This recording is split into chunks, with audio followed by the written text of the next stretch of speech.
like to call this meeting to order. Today is the April 24th, 2017, 7 p.m. Business meeting. Ms. Young, do we have adequate notice? Yes, we do. We were noticed January 6, 2017, to the Princeton Packet and to the Trenton Times. Thank you. Please salute to the flag. Pledge allegiance to the flag of the United States of America and to the republic for which it stands, one nation, under God, indivisible, with liberty and justice for all.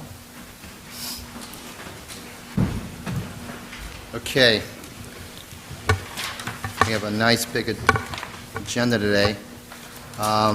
So do note that if you'd like to make a comment about the budget, please do so during the hearing. So there are no ceremonial matters, so we'll go into public comment. So again, you'll have an opportunity to make your public comment about the budget during the hearing. So we'd like to open it up public comment for any other discussions. Mike Hornsby.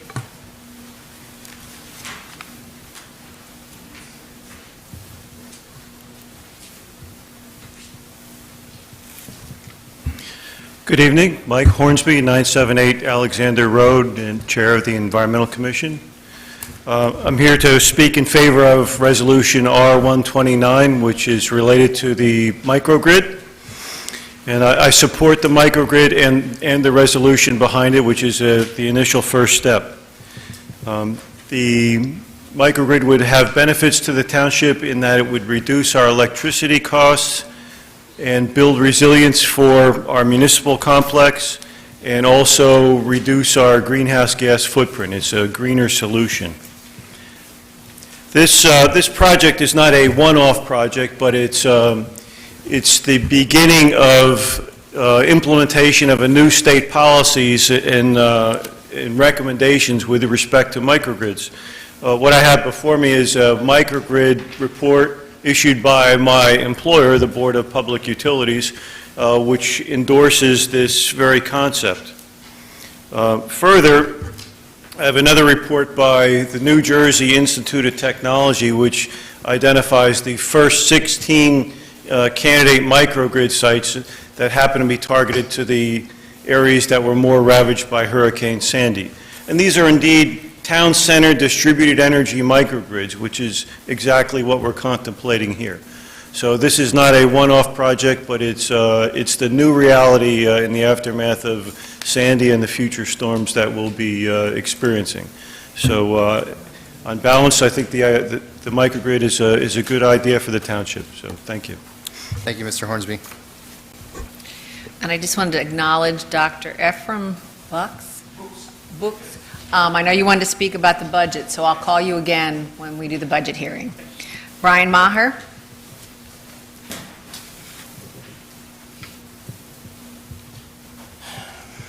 Good evening, everyone. Brian Maher, 135 Penlisle Road. I'd like to speak on Resolution R129.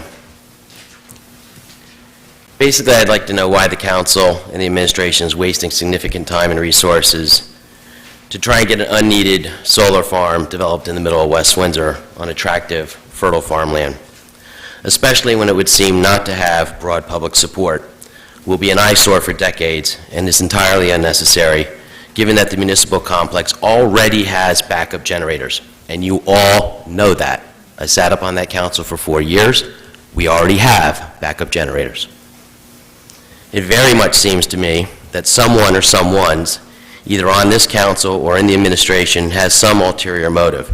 If not financially, then possibly to pad one's resume, or in the case of the mayor, maybe to get one last photo op before leaving office at the end of the year.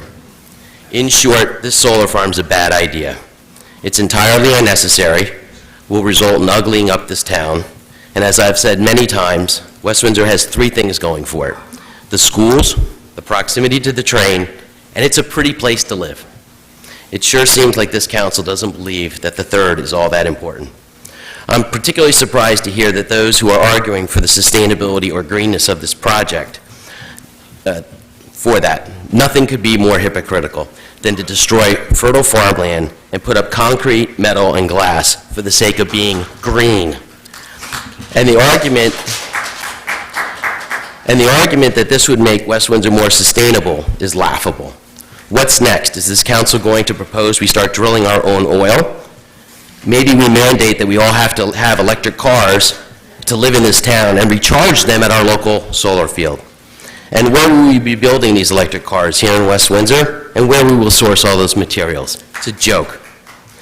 People need to get a grip and realize that no town can be entirely self-sustainable unless we want to go back to the Stone Ages. And the beauty of West Windsor should not be sacrificed by those supposedly trying to achieve an unachievable goal. If you want to be green in an achievable way, first start by making sure that West Windsor's township lighting is entirely converted to LED. That will dramatically reduce the need for energy in the first place. And I'm particularly alarmed to hear Mike Hornsby say that this is not a one-off project. What's next? Are we going to put solar fields all around town, wherever this town owns empty space or farmland? You got to put an end to this now. Thank you. Marshall Lerner.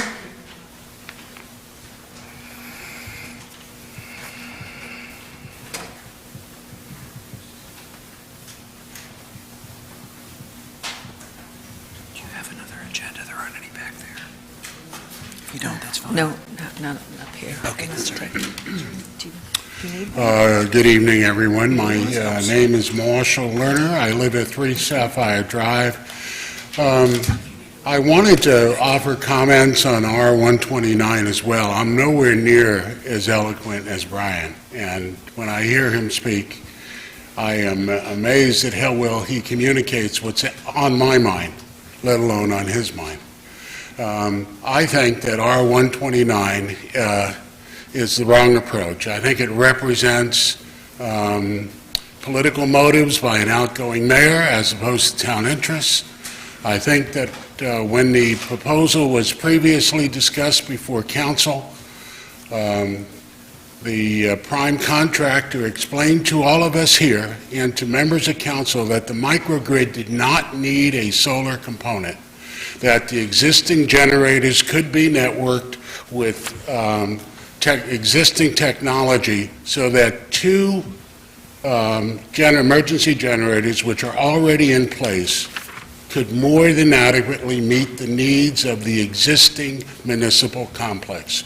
That was from the folks who were in favor of the microgrid.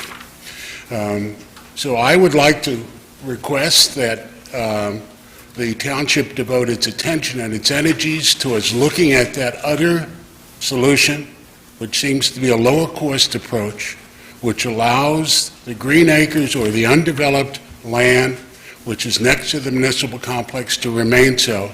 If, in fact, we want to have more solar in town, or even more solar at the municipal complex, put it on the roof. Don't destroy, the farmland in the area. There's little payback for it when you destroy that land that can't be replaced, and with the dynamics coming up ahead of us with affordable housing, we may end up having to repurpose land to meet those requirements, which today, have other designations in mind. So thank you very much. Again, I urge you to listen to the eloquent words of Brian and my humble words. Table this resolution until you, in fact, can argue that it's more cost-effective, more in the better interest of the township as opposed to a microgrid based upon the existing generators. And lastly, my closing comment. When I was last before council, I mentioned that there were residents in town who had suffered decreases in their property values, specifically because of their proximity to a solar farm down by the community college. I would hate to think that the folks that are pushing this idea are also ignoring the impact it would have on the surrounding property values of folks that are just residents and neighbors of you and I. Thank you. Brandy Hebert.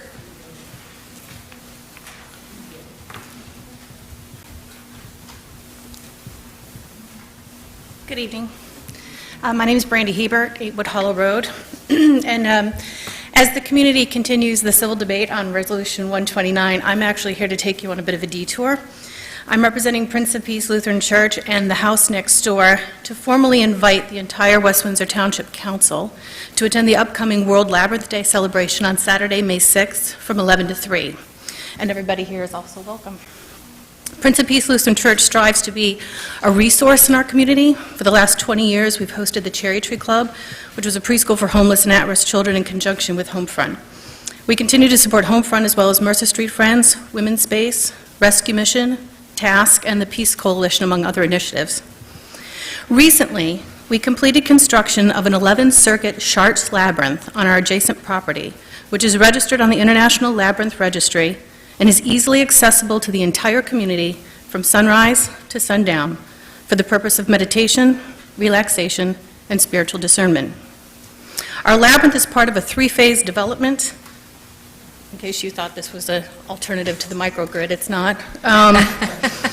A 3-phase development on our adjacent property, which includes, as you can see, multiple meditation gardens, and is located near our existing Peace Garden, which is an 11-row garden where we donate 800 pounds of produce annually to the local food pantries in Mercer County. This project is being developed in conjunction with the house next door, whose mission is to nurture spiritual growth and community through open and inclusive experiences. We are dedicating this labyrinth to the West Windsor community during our World Labyrinth Day celebration, and I'd like to thank Mayor Shin Fouché for coming out that day to speak at our dedication. It will include live music, the opportunity to offer a hope or prayer for our community on a Buddhist flag, and labyrinth rock art, which can be hashtagged West Windsor Rocks and placed either throughout the community, displayed on social media, or in your home as a sign of positive message in our community. We will have food, as I know, since I just recently completed all of the township's permits for that. And at 1 o'clock, we will Walk as One, which is an international event on this day designated to bring people from all over the planet together in celebration of the labyrinth as a symbol and tool for tolerance, healing, and peace. Labyrinths date back to ancient time and are found across all continents, cultures, and faiths. And people of all ages, all cultures, and all faith traditions in our community, including those of no faith context, are welcome to participate on that day, and we genuinely hope to see you there. I've brought flyer invitations to be distributed. Thank you. Thank you very much. That's all I have signed up. Anybody else want to speak? Oh, Mr. Church. Sign me up. Excuse me. Good evening, John Church, 11 Princeton Place. Just a few words on R129.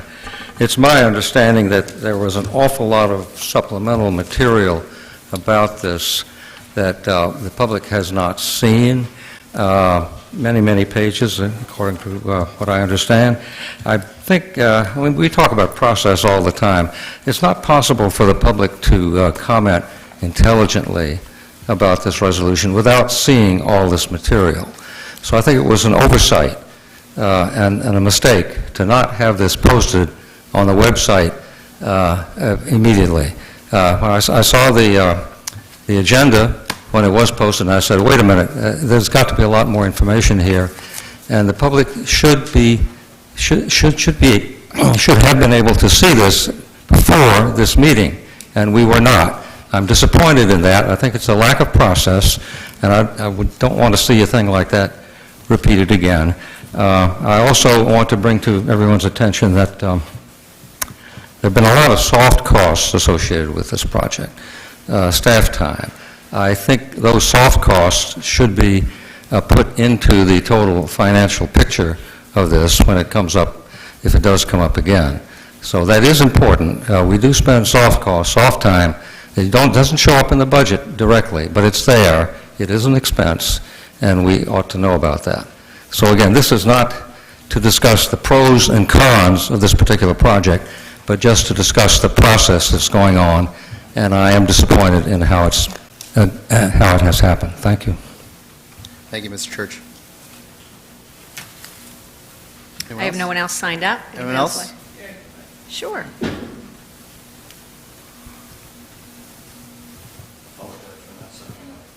So your former mayors don't have to sign up. Bob Murray, 20 Laurie Lane. I've sat here on the dais, and I've sat in the mayor's position along with Gene O'Brien here. And I would like to see us take this whole issue of 129 out of the political arena. It seems like it's one side or the other. We have a League of Municipalities. We have hundreds of municipalities in this state, many of which have gone through this kind of judgment and this kind of process. I would like to see us take a breather here and put together a group of West Windsor people that could be capable of addressing this issue. Let them go out to some municipalities who have done it. Find out what they have done, why they did it, what were the things they learned from it, how well did it work, what did it return to them, and get some appreciation for exactly how this benefited their community. And I think we'd be in a much stronger position not to just take a political view of one side or the other, but to take an objective view as to how this would benefit West Windsor Township. And I would urge the mayor and the council to please just take a step back for a few moments, look at some of what the other municipalities have done and gain from their experience. Thank you very much. Thank you, Mr. Mayor.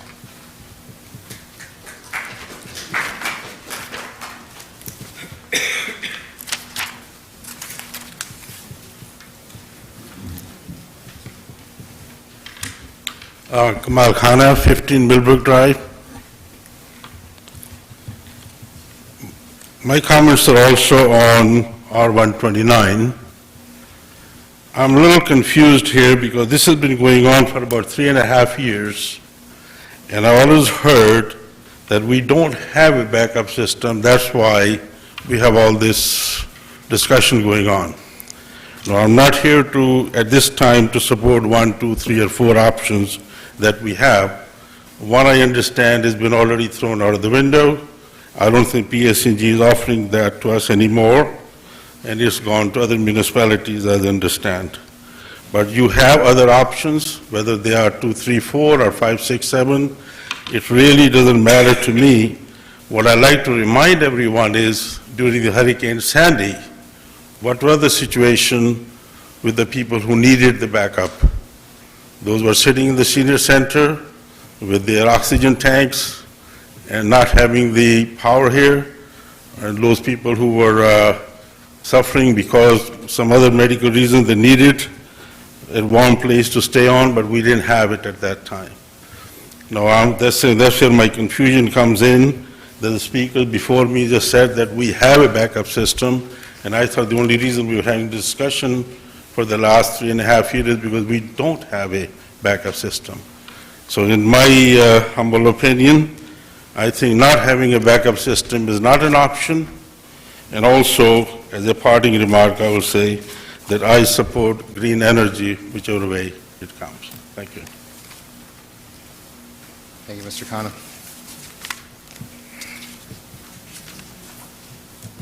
Hi, Kathy Brennan, 1 Courtney Drive. Regarding Resolution R129, I really do believe that it's the wrong place for it, that the solar array does not belong on the municipal property, or I should say good land. It belongs on brownfields, roofs, or parking lots.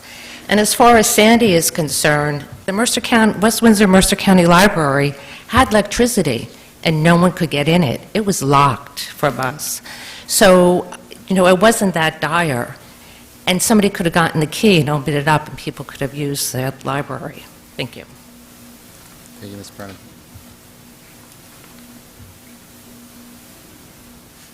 Anyone else? Okay, moving along. Administration comments? I have a couple of updates. Our Public Works crew is collecting yard waste in Zone 4 this week. On April 29th, which is a Saturday, from 11 a.m. to 4 p.m., there will be Community Day, which West Windsor Township and the various House of Worships are sponsoring. It will be held at Duck Pond Park on Meadow Road.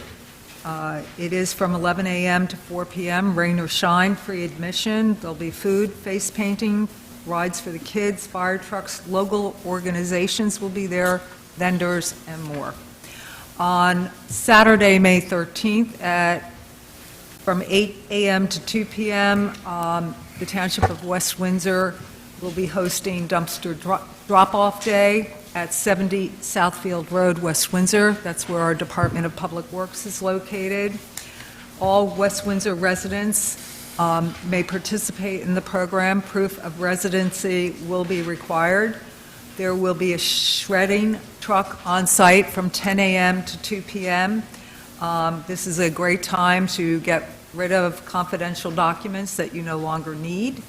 It's okay to leave paper clips, staples, and rubber bands on that. There is a limit per individual of 10 boxes or bags. Yard debris drop-off also will be available, and that will end promptly at 2 p.m. So this is an appropriate event for our residents to begin spring cleaning. And then we have received word from the Department of Environmental Protection that the drought warning status has been removed, but the DEP, as well as West Windsor, would like to remind residents that every drop counts, and that even though water supply conditions appear to be normal right now, it is important to practice water conservation, especially when watering lawns and landscaping. That's all I have. Thank you, Mr. Smith.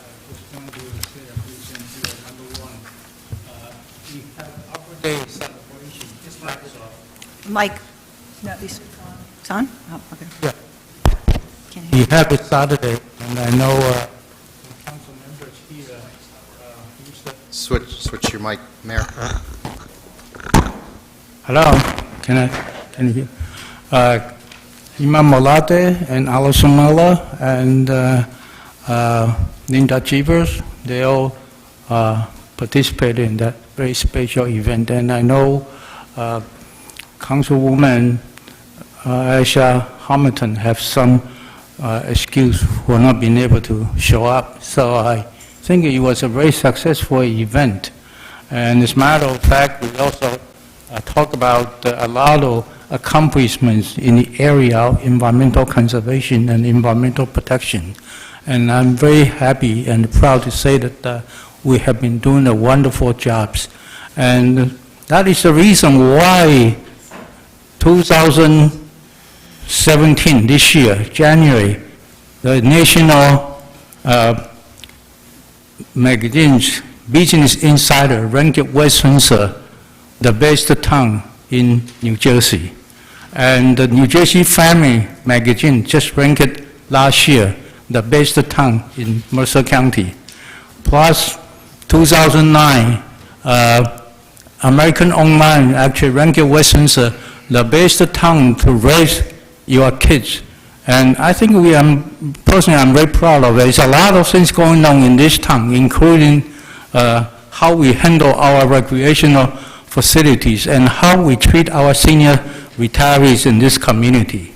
I always say that if we can treat our retirees nicely and if we create a lot of recreational opportunities for our children, we will be able to make this a much better community. And I think we have been showing we have accomplished that, and I'm very happy, and I want to thank a lot of people, township employees and volunteers for getting that accomplished. In terms of 2017 R129, I have been away vacation, coming back, but based on my understandings, there have been a lot of thorough conversations, discussions going on this council, particularly knowing PSC&G dropped out of it because they noticed that West Windsor will never get approval from the council in terms of the real microgrid issues. So that's why they pulled that out. And when you talk about you have enough generators, you don't pay attention to what's the catch there. And that is, you've got to have microgrid in order to distribute the power is between two generators. If not, you have to get the third generators. So, and that costs $150. And again, these options we have, 129, basically focusing on the alternative, like options that was proposed by one of the former school chairperson with a successful story from the schools. So that's why, based on that, the recommendations, the staff put together additional options for it. And this is only a proposal to see whether we wanted to move, and I'm hoping you can either vote it yes or no, and let's try to bring this to the final conclusion so we don't have to waste our time on it anymore. And that's my personal opinions about this. I don't think we have any political motivations to make it happen, and nobody make profits out of it. I think this is the whole concept. If it makes sense to move, then we vote it, pick up whatever option you feel appropriate, and if we don't think it means anything, then just vote it against, and that's all. Administration would like to stop at this point, so we don't have to keep wasting our resources, try to dig up information, more information, and more information, and more information. Thank you. Thank you, Mayor. Councilmember comments, Ms. Chevers? As the mayor had mentioned, I attended the annual Arbor Day celebration last Saturday, and I just want to give my thanks to Ron Slynn for being master of ceremonies, and also all the West Windsor Shade Tree Commission members that work throughout the year, and especially on this event. The High School South String Quartet played phenomenally well. I'm sure Allison can attest to that. The music was absolutely beautiful. Congratulations to all the students who won awards for their artwork, and to the businesses who won awards, New Jersey Renewable Energy, LLC, and NRG Energy. And also my thanks to one of our staff members who works with the Shade Tree Commission, Dan Dolbermilsky, for his help. And as Ms. Schmidt had mentioned, April 29th, this coming Saturday, 11 to 4, Duck Pond Park, the first ever West Windsor Community Day. As liaison to the Rec Commission, they've been working on this, and Ken Jacobs, Recreation Director, has been working on it a lot with all of our local religious leaders. So we hope everybody can join us, come out. There's going to be a lot of tables, a lot of community groups, businesses. So it'll be a fun day, so check it out. All right, that's it. Thank you. Thank you, Ms. Chevers. Ms. Hamilton? Hi, everyone. In light of my voice, I will keep this short. I was unfortunately not able to attend the Arbor Day celebration, but every year we go to a conference that relates to a health condition my son has, so I figure one day a year I'm going to let him have priority. I had mentioned, I guess during our last budget meeting, and this is just by way of an update from the administration, we had talked about amending the resolution regarding the cash management plan. So I just wanted to, I guess, get an idea of when we would see a draft resolution.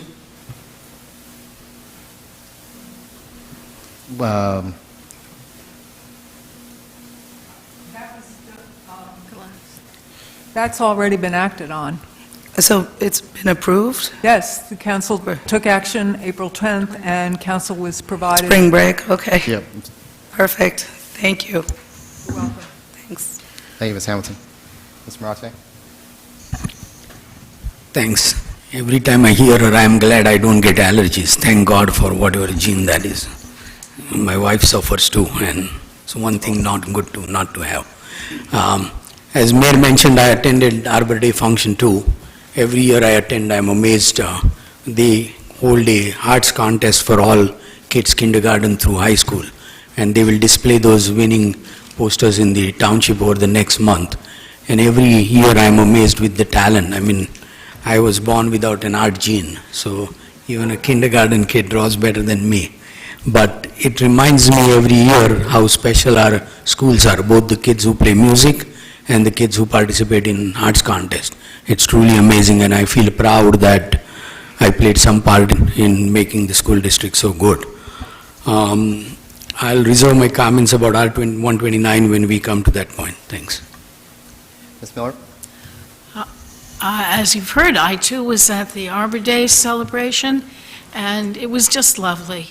and the students are so talented. We had the High School South on string ensemble, wonderful children, and the art that was produced by the winners of the contest is absolutely fantastic. It's out there in the hall, and actually there's a light switch in the corner, so you can turn that on and actually see the art, or you can come during the day. But it's not something, you're here already, don't miss the show.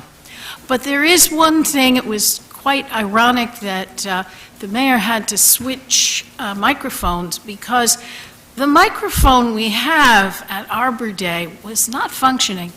And I know Linda and I were kind of joking about, can we somehow squeeze a place in the budget, if not this year, next year, for a new microphone for the outdoor events? It would be very nice if that were possible. Thank you. You could add it for this budget coming up if you like. My comments, so last week I spent the whole week at the Energy Storage of North America conference where I spoke at a panel. From a resume standpoint, I'm pretty padded there. And then this weekend, actually after spending a week of just talking about green energy and solar, I was impelled to go down to D.C. and march for climate and science, which is why I was not at Arbor Day. Usually I like to think globally, act locally, as Rucker says, but I was impelled to act globally. Congratulations to NRG for winning that award. I want to point out that they are probably one of our biggest tax ratables in this city of ours, in this town of ours, and probably the best-looking building in Route 1, which has solar. Yes. So we don't want to be labeled the town as climate deniers. That's it. If I can add one more to it, actually during the Arbor Day, I did discuss with NRG Energy. I am working with NRG Energy to have an open house for West Windsor community. So we have the opportunities to see all of the green designs and in different fields, materials and so on and so forth. I think that would be a great educational trip. Hopefully we will be able to cut that deal sooner rather than later. Thank you. Thank you, Mayor. Ms. Young, any comments? No comments for now. When's the last day to register before the primary? Oh, I don't have, that would have been a good comment. I don't have it. Maybe at the end. I can Very look it good. up. The petitions have already gone out. Several people picked it up, so we're, working on it. Thank you, Ms. Chung. Okay, I guess that's it for today. Okay. Public hearings. 2017-11, an ordinance to exceed the municipal budget appropriation limits and to establish a cap bank.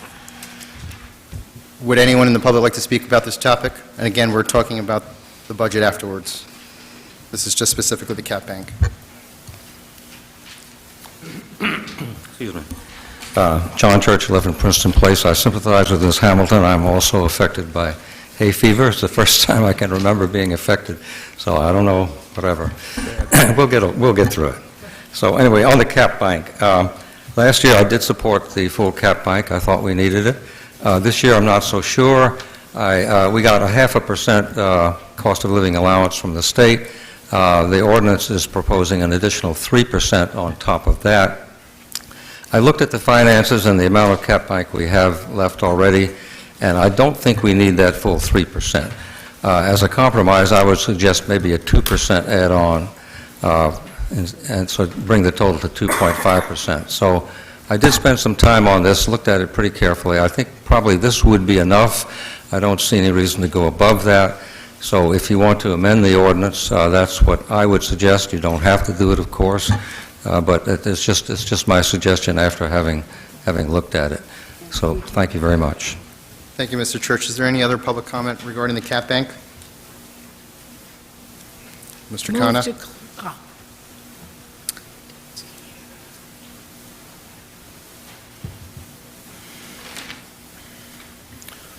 Kamal Khana, 15 Wilbrook Drive. First of all, I'd like to thank everyone for the hard work you guys did to put this budget, to bring this budget to this stage. I know there's a lot of hours goes into deliberation and understanding every department what's going on. But here's a little bit of my opinion based on my own experience in business. Okay? The only way to improve the budget as it comes in front of you is, I'd say the key ways to improve the budget is, one is reduce cost, real cost, and the other is increase revenue with realistic numbers. If you work on those two, you can come up with a better budget than what you got when you received it. But if we have to dip into our pocket and go into the savings, which in the municipal sense, it is the surplus that we have, in my personal opinion, it's a quick fix. It's an artificial way to balance the budget, and I don't think it's sustainable. And in the long term, what it does, it brings you one step closer to losing your rating, and then the credit rating, bring you one step closer to depleting the safety net that you have, that you desperately need in case of unforeseen circumstances, and ultimately you're short of funds and you might end up losing essential services. So that's my take on it, that we should not always depend on look at surplus, take money off it, fix the budget, and leave. Thank you. Thank you, Mr. Khanna. Are we doing budget comments now or cap bank? Just cap bank, and then we'll do the budget afterwards. Anyone else for the cap bank, Ms. Loff? Well, if you can close the public hearing, I'll make a comment after that. Understood. Anyone else, public comment? Move to close public comment. Second. Roll call vote, please. Jeevers? Yes. Hamilton? Yes. Marate? Yes. Miller? Yes. Mendinez? Yes. Just want to clarify that the budget cannot be adopted tonight if this ordinance is amended. This ordinance must be approved or denied. It's not the recommendation to bring it down. But in order for it to be effective, this ordinance must be approved before the adoption of the budget. Understood. Okay, so... I also want to make one clarification, if you don't mind. Yep, go ahead, Mayor. Joanne and Bill, am I correct? Even you pass this with 3%, next time, if we really wanted to use this cap, even only 1%, you still have to come back and get full approval from the council. Am I correct? Yes or no? Yes. Okay. Yes, you do have to. You have to prove it in a future So in budget. other words, this is just very general sense, 3%. But again, even you have 0.1% increase, you still need to have approval from the council if we really need to use it. And I know Mr. John Church made that very clear. You know, you feel maybe 2% is enough. And my personal opinions, I'm not going to be here next year, but again, my personal opinions is, you know, that I don't believe you are going to use up to 2%. But in any event, as long as you come back, you have to go through the council's approval again. This council will have to review and approve it. Thank you, Mayor. So I'm going to go around, ask if there's any amendments, and if you don't have an amendment, if you have a comment. So, Can we just put the motion to put it on the table? of course. I'll so move. Move the Second. motion to amend. Roll call vote?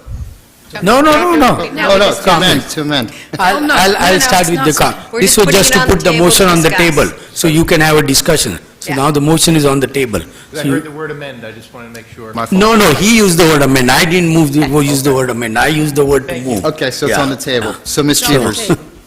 No.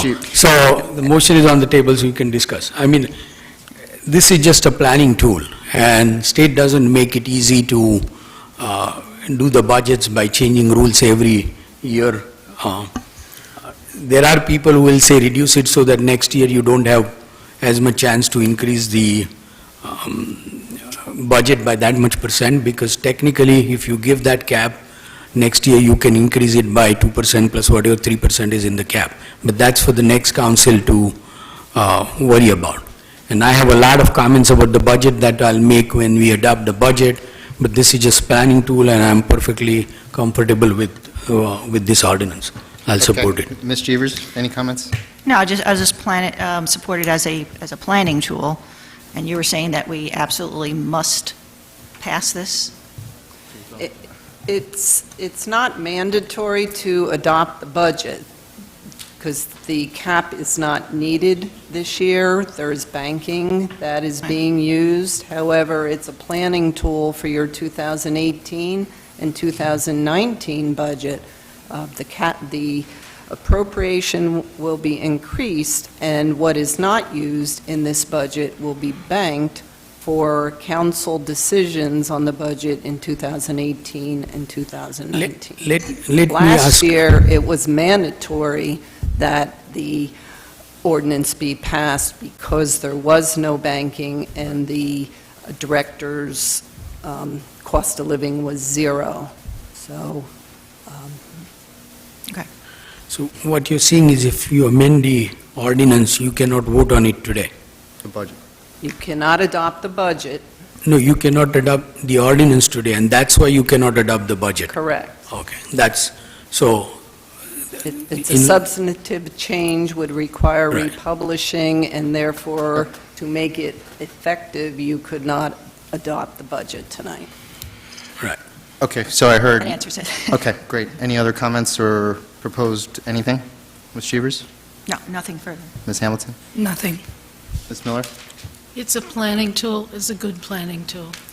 And you know my history, honestly, I didn't vote for this last year, and then in 2 years before that, we had it a little, we held it a little bit lower than 3%, but from my perspective, don't want to impede the new administration, give him or her a brand-new clean slate, so I'm all for this. Is there a motion to adopt? So It's- moved. We already have it. It's That's already right. on the table. Right on the table. Jeevers? Yes. Hamilton? Yes. Maratay? Yes. Miller? Yes. Meninez? Yes. Okay.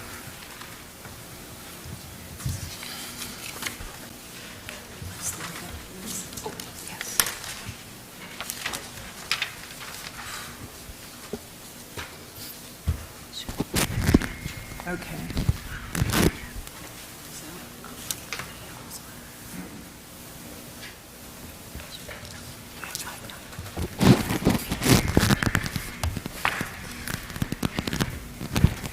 I should take one, pass me down. Do you, okay. All right. By way of introduction, this is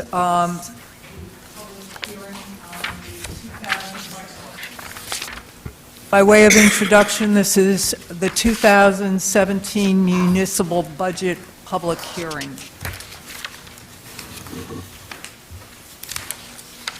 Has everyone got their copies? Okay, good evening.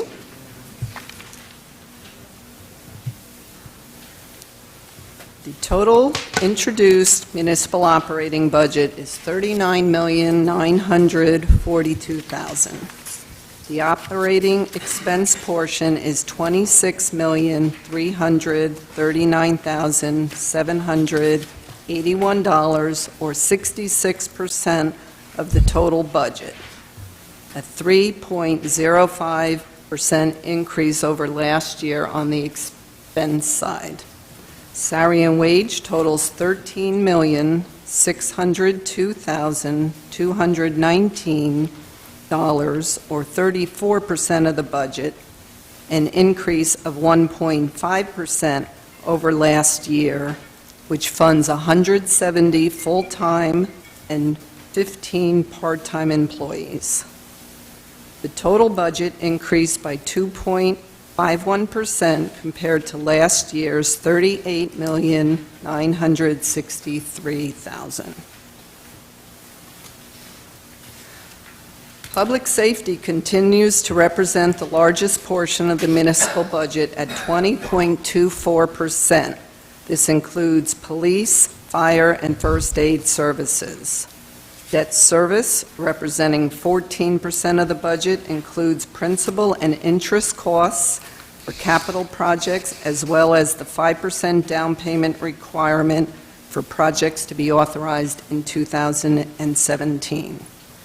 Insurance costs comprise 13.3% of the budget and includes liability, workers' compensation, employee benefits, and unemployment insurance. Statutory expenses, including payroll taxes, the public and police and fire retirement systems, and the reserve fund collected taxes, represents 12.79% of the budget. Annual service charges to the Stony Brook Regional Sewage Authority makes up 7.92% of the budget. Residential refuse and recycling, collection, and disposal costs represent 5.76% of the budget. The Department of Public Works represents 5.71% of the budget, which includes road maintenance, snow removal services, and maintenance of the sanitary sewer system, parks, and open space facilities. Utility expenses, including electricity, natural gas, telephone, street lighting, water, gasoline, and postage, amount to 5.07% of the budget, and all other township department budgets, including administration, community development, health and human services, law, clerk, township council, municipal court, deferred charges, and grants combined total 15.21% of the budget. The amount to be raised by taxation for municipal purposes is $23,951,598, representing nearly 60% of the revenue needed to support the 2017 municipal operating budget. Local revenues totaling $5,492,597, or 13.75% of the budget, include licenses, fees and permits, municipal court fines and costs, interest and costs on taxes, interest on investments and deposits, revenue from sewer service charges, rents from Board of Education and post office leases, sewer connection fees, hotel occupancy tax, and the township's agreement with diversified developers for police services.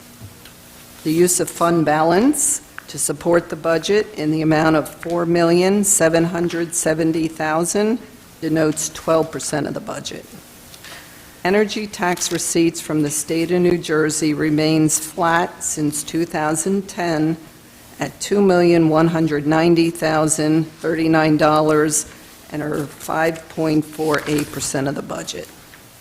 Other special revenues totaling $1,827,575 and 4.58% of the budget include Uniform Fire Safety Act revenue, reserve for township rental property, sale of municipal assets, one-time revenue source, capital fund balance, which is premium paid from the sale of bonds in 2016, parking authority available surplus funds, other trust fund reserve for municipal share of developer escrow, cable, television franchise fees, parking authority mutual agreement fee, Princeton University agreement fee, and ambulatory services fee from third-party billing company. Uniform construction code fees at $975,000 are 2.44% of the budget. Receipt from delinquent taxes at $525,000 are 1.31% of the budget. And shared service agreements with the Parking Authority, Robbinsville Township, and Hightstown Borough totaling $210,201, or 0.53% of the budget. Fund balance. Fund balance is one-time revenue that must be replenished during the budget year in order for it to be available for use in a subsequent year. Fund balance is replenished by excess results of operations, which include number one, the difference between revenues realized versus anticipated. Number two, uncharged balances in prior year appropriations. And number three, the collection of taxes in excess of the reserve for uncollected taxes. $4,770,000 of the township's $5,757,018 fund balance is being utilized as revenue to support the 2017 operating budget. 12% of the revenue to support the $39,942,000 municipal operating budget is coming from fund balance, causing the reserve for fund balance to drop below $1 million, the lowest dollar amount since 2005.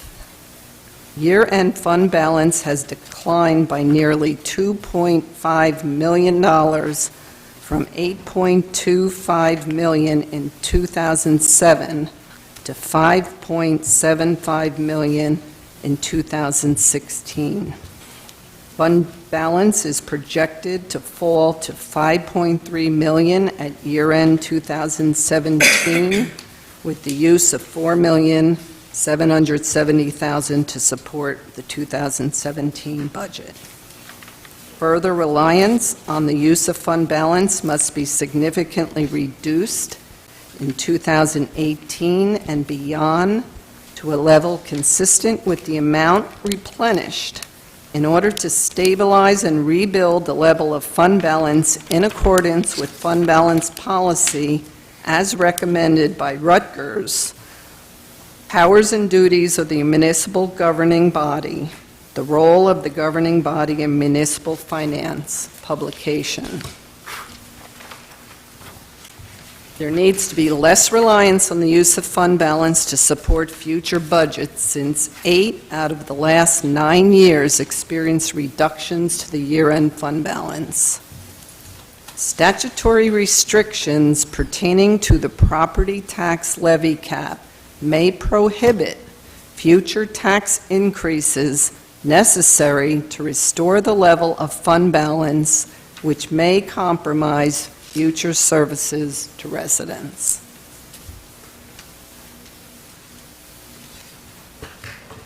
As stated earlier, the municipal tax levy is $23,951,598. The total assessed valuation, or tax base for 2017, has not been certified by the county tax administrator as of this date.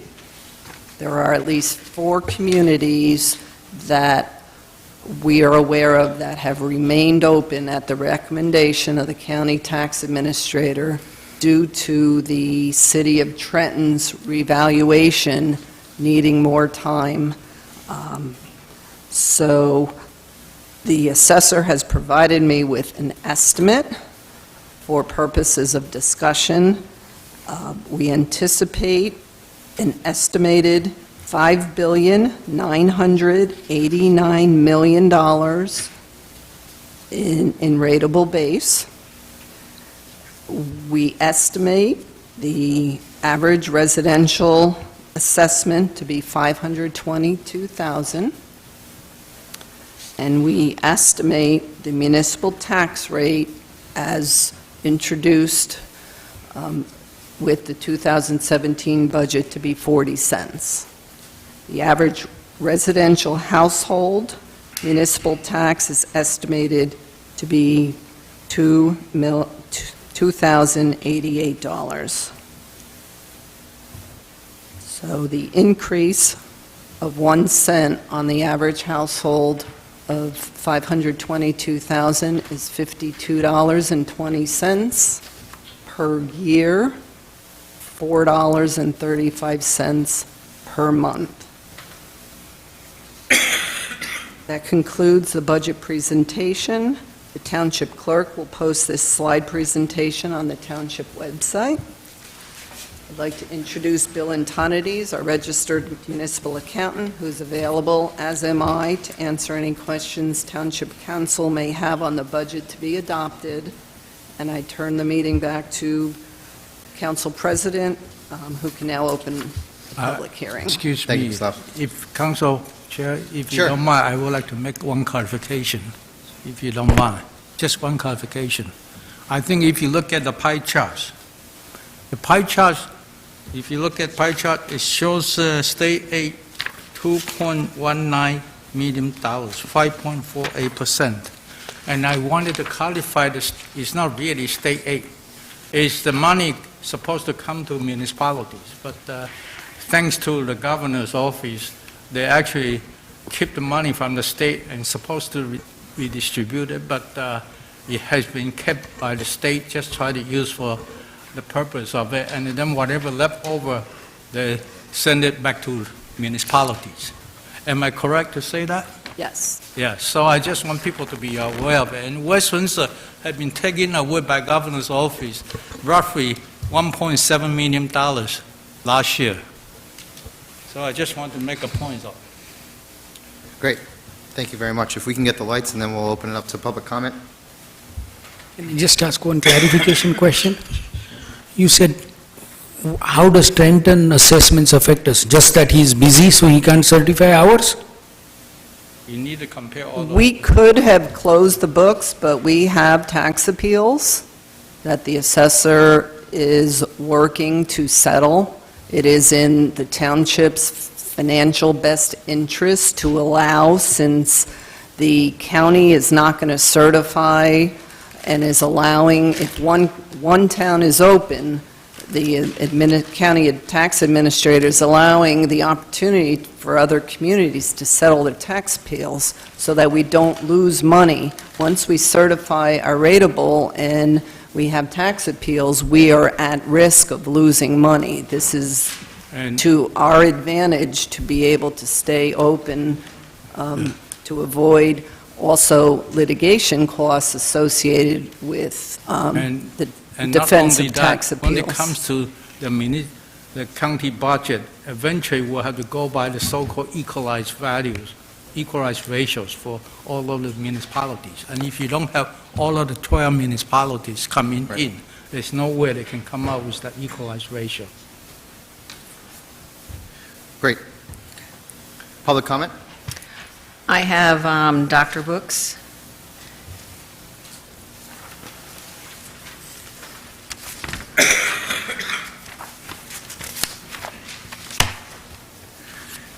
Good evening, Mayor, members of the council. My name is Dr. Books, and I am a West Windsor resident, 26 Indian Run Road.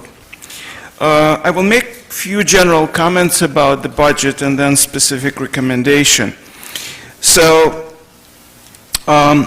personally, I am retired college president. I'm member of Human Relations Council and member of Board of Trustees of Friends of West Windsor Senior Citizens. I want to acknowledge great job that this mayor and the current administration did, because West Windsor indeed one of the best towns to live, and I enjoy, like very many of my friends and neighbors, for many years in the past, and hope for many years in the future. We, at this point, as you probably know, and everybody knows, senior citizens population is growing. And our senior center is probably one of the best in the area. I heard lots of wonderful comments, and some residents of our other township would like even utilize and use our services over here.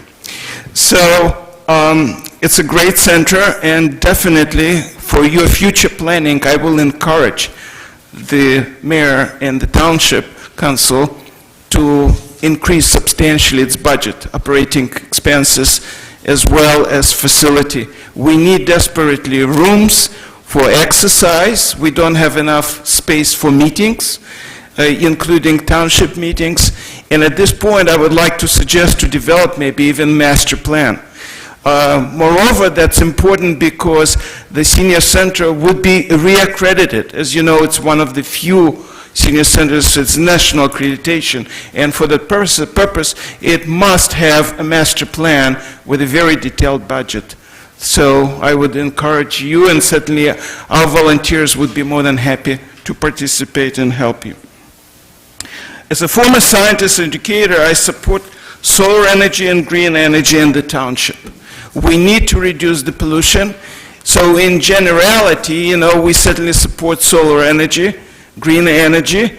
Congestion of the roads is increasing exponentially. So we really have to find any way to reduce pollution created here. And certainly I would encourage you in the future to demonstrate on next, day of green energy and solar energy as well. And scientists, as you know, are very much concerned with the current political situation, and we are very proud that West Windsor is forefront of technology, and I comment and indeed highly appreciate your outreach to various companies who are leaders in green energy and solar energy. The last point is about the budget. I think that I got a feedback from my colleagues, former executive, which encourage West Windsor to be open to inviting businesses to come to West Windsor, which will generate additional revenue. Particularly, we're interested in bringing research and development facilities, not, of course, heavy manufacturing, as well as maybe financial companies. That would create additional source of revenue and definitely will not increase our expenses. So those are kind of general recommendation, and thank you very much for your attention. Thank you, Dr. Brooks.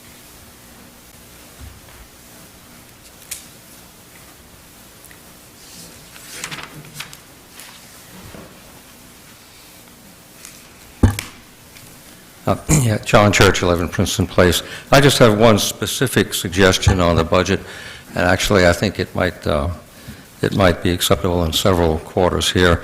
I think we could reduce the fuel budget by $40,000 without worrying too much about overrunning it, from 260 to 220. And by doing that, if we did that, we could also reduce the amount taken from the fund balance by $40,000, and that would decrease the hit on the fund balance somewhat, so that would come out to be a wash. The levy would still remain the same. Just, in other words, cut the revenue from the fund balance and cut the appropriation for the fuel by the same amount, $40,000. It's a small token amount, but I think it is probably worth doing just to set a goal for next year. We've been over-appropriating the fuel budget quite a bit in recent years. We don't need to have that much. So just if you want to consider that, it would be a wash as far as the levy and the tax rate is concerned, and it would have the effects that I mentioned. So thank you. And thank you, Mr. Church, for all your attendance and all your help and your due diligence with the budget process, and thank you for the recommendation. Big fan of John Church.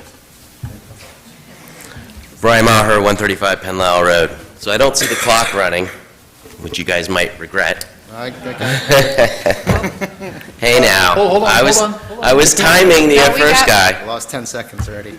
So listen, once again, We got it going. our administration is using scare tactics on the fund balance. When I was elected, we ran under the policy, the plan of tax control, and we did just that. In my 4 years on council, the total tax increase over 4 years was less than 2%. You guys are proposing 2.5% for this year alone, and as the 2 years I was council president, we had 0 tax increase. However, I sat up there and was berated by many people on the administration and in the audience about, oh my God, we're going to lose our AAA tax rating, and this is dire, and you can't possibly do this. And yet 2 years later, lo and behold, last fall, We're still AAA rated. Guess it didn't work out that way. I think as I sat through some, but not all, that John Church attended of the meetings, especially some of the last ones, I think he left a little money on the table, and I think our council president knows exactly what I'm talking about, probably $100,000 or so, which doesn't sound like a lot, but I think you should all ask yourselves, did you really do all that you could to get the lowest possible tax increase? And why is that important? Because the more money you give the government, the more money they're going to spend. New Jersey's the highest tax state for property taxes in the nation by a double. The average tax in the state of New Jersey, the property tax is over $8,000. Second place is Illinois at $4,100. That's obscene. I know I use that word a lot, but it truly is. And it needs to start at the local level to get things under control. So if at the last minute you guys can make any changes, maybe adopt some of Council President's suggestions, that would be acceptable with me. And as it relates to lowering the fund balance from roughly $8 million to about $5.5 to $6 million, that was planned. That was no accident. We ran under that. We did that. We don't think you need $5.5 or $8 million or $9 million in fund balance, and we proved that. So you should take it to heart. And one last thing I'll draw your attention to for those of you who really studied the financials. This township has $13 million of our taxpayer money lent out to other towns. Think about that. You've collected $1,700 more from us per household than you needed. Now, maybe you raised that money for projects that you haven't done, and so it's sitting around until you do the projects. Well, maybe you shouldn't raise any more money from us for projects until you use the money that you took from us first. That money is earning 1.2% interest. We've checked the financials. You should be ashamed because the people of this town would love to have that money in their checking accounts to pay off credit cards, to put kids through school, etc. Think about that when they talk to you about the fund balance, and you should listen to everything that they say. They've taken a lot more of our money than they needed. You all know it, and you all know we have $50 million in various bank accounts. We're not broke, we're really rich. Thank you, Mr. Maher. Anyone else about the budget? Public comment for the budget?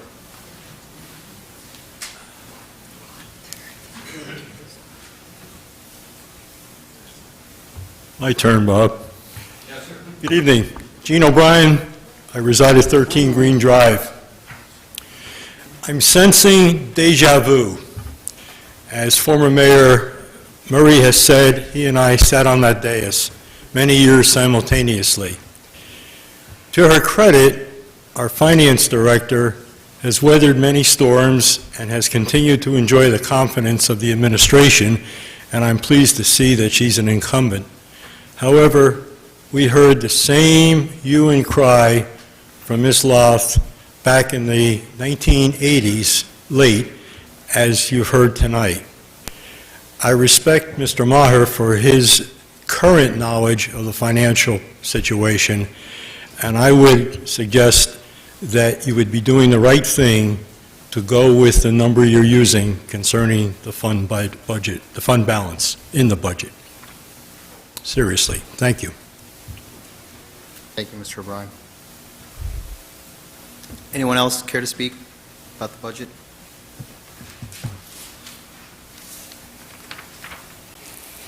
Move to close the public hearing. Second.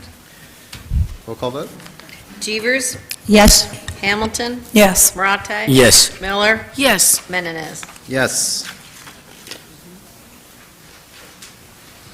And before we comment, I just want to clarify one thing that Brian said, and that was discussed last time. The 13 million are not sitting in bank account for over a year. That's some money that's collected from taxes that's spent over.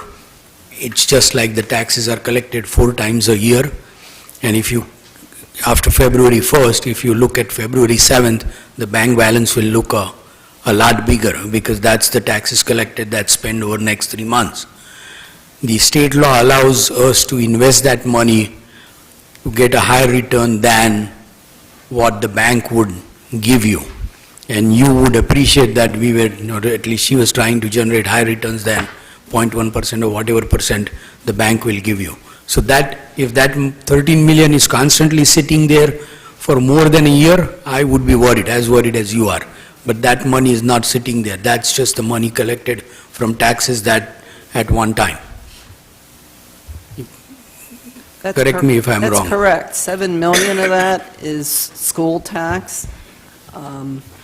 There's also prepaid taxes that were paid the prior year that are the choice of residents to prepay taxes. That's our liquor license reserve. You know, when I presented a couple meetings ago, I had the list of all the various resources that those comprise.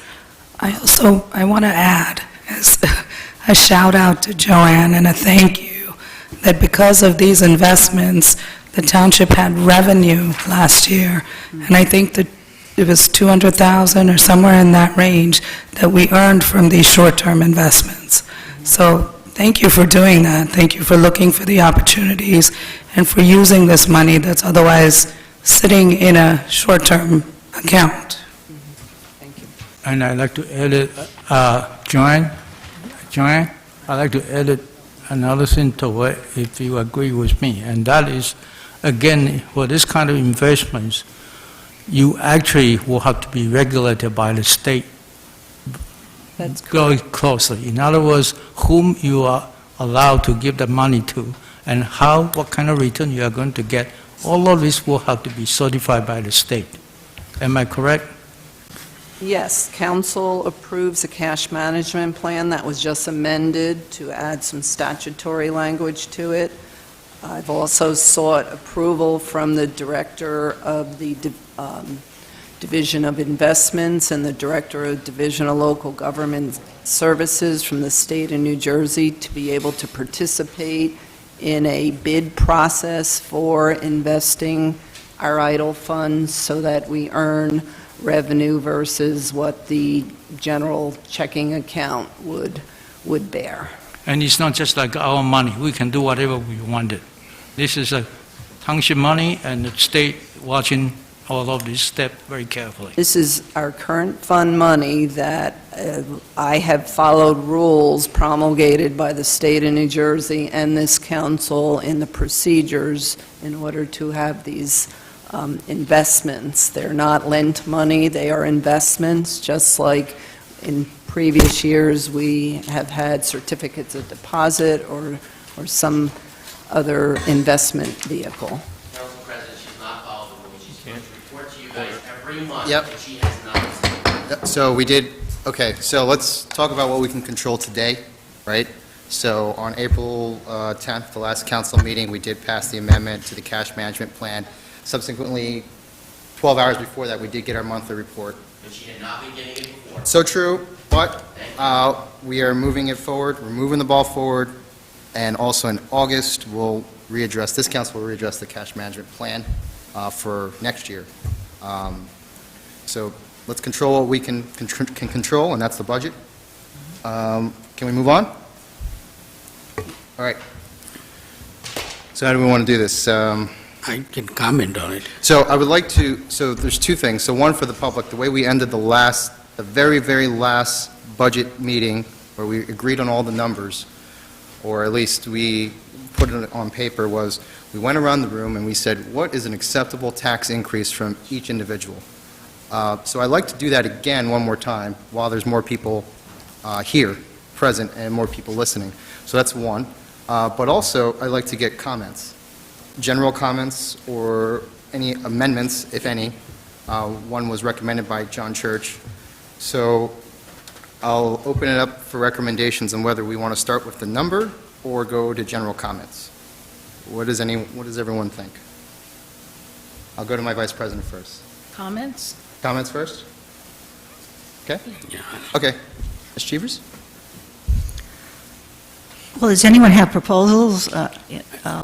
Well, this is If the you ever- if anyone has- if opportunity any- to if do anyone- that. well, Do you have any? I don't have any. I have any comments. proposals, I mean, but I can make If someone has comments. any proposals, now is the time, in terms of the Why don't we legal process, now's the time. Well, I- okay, all I right, don't stop, have a stop. proposal to give to you, Okay.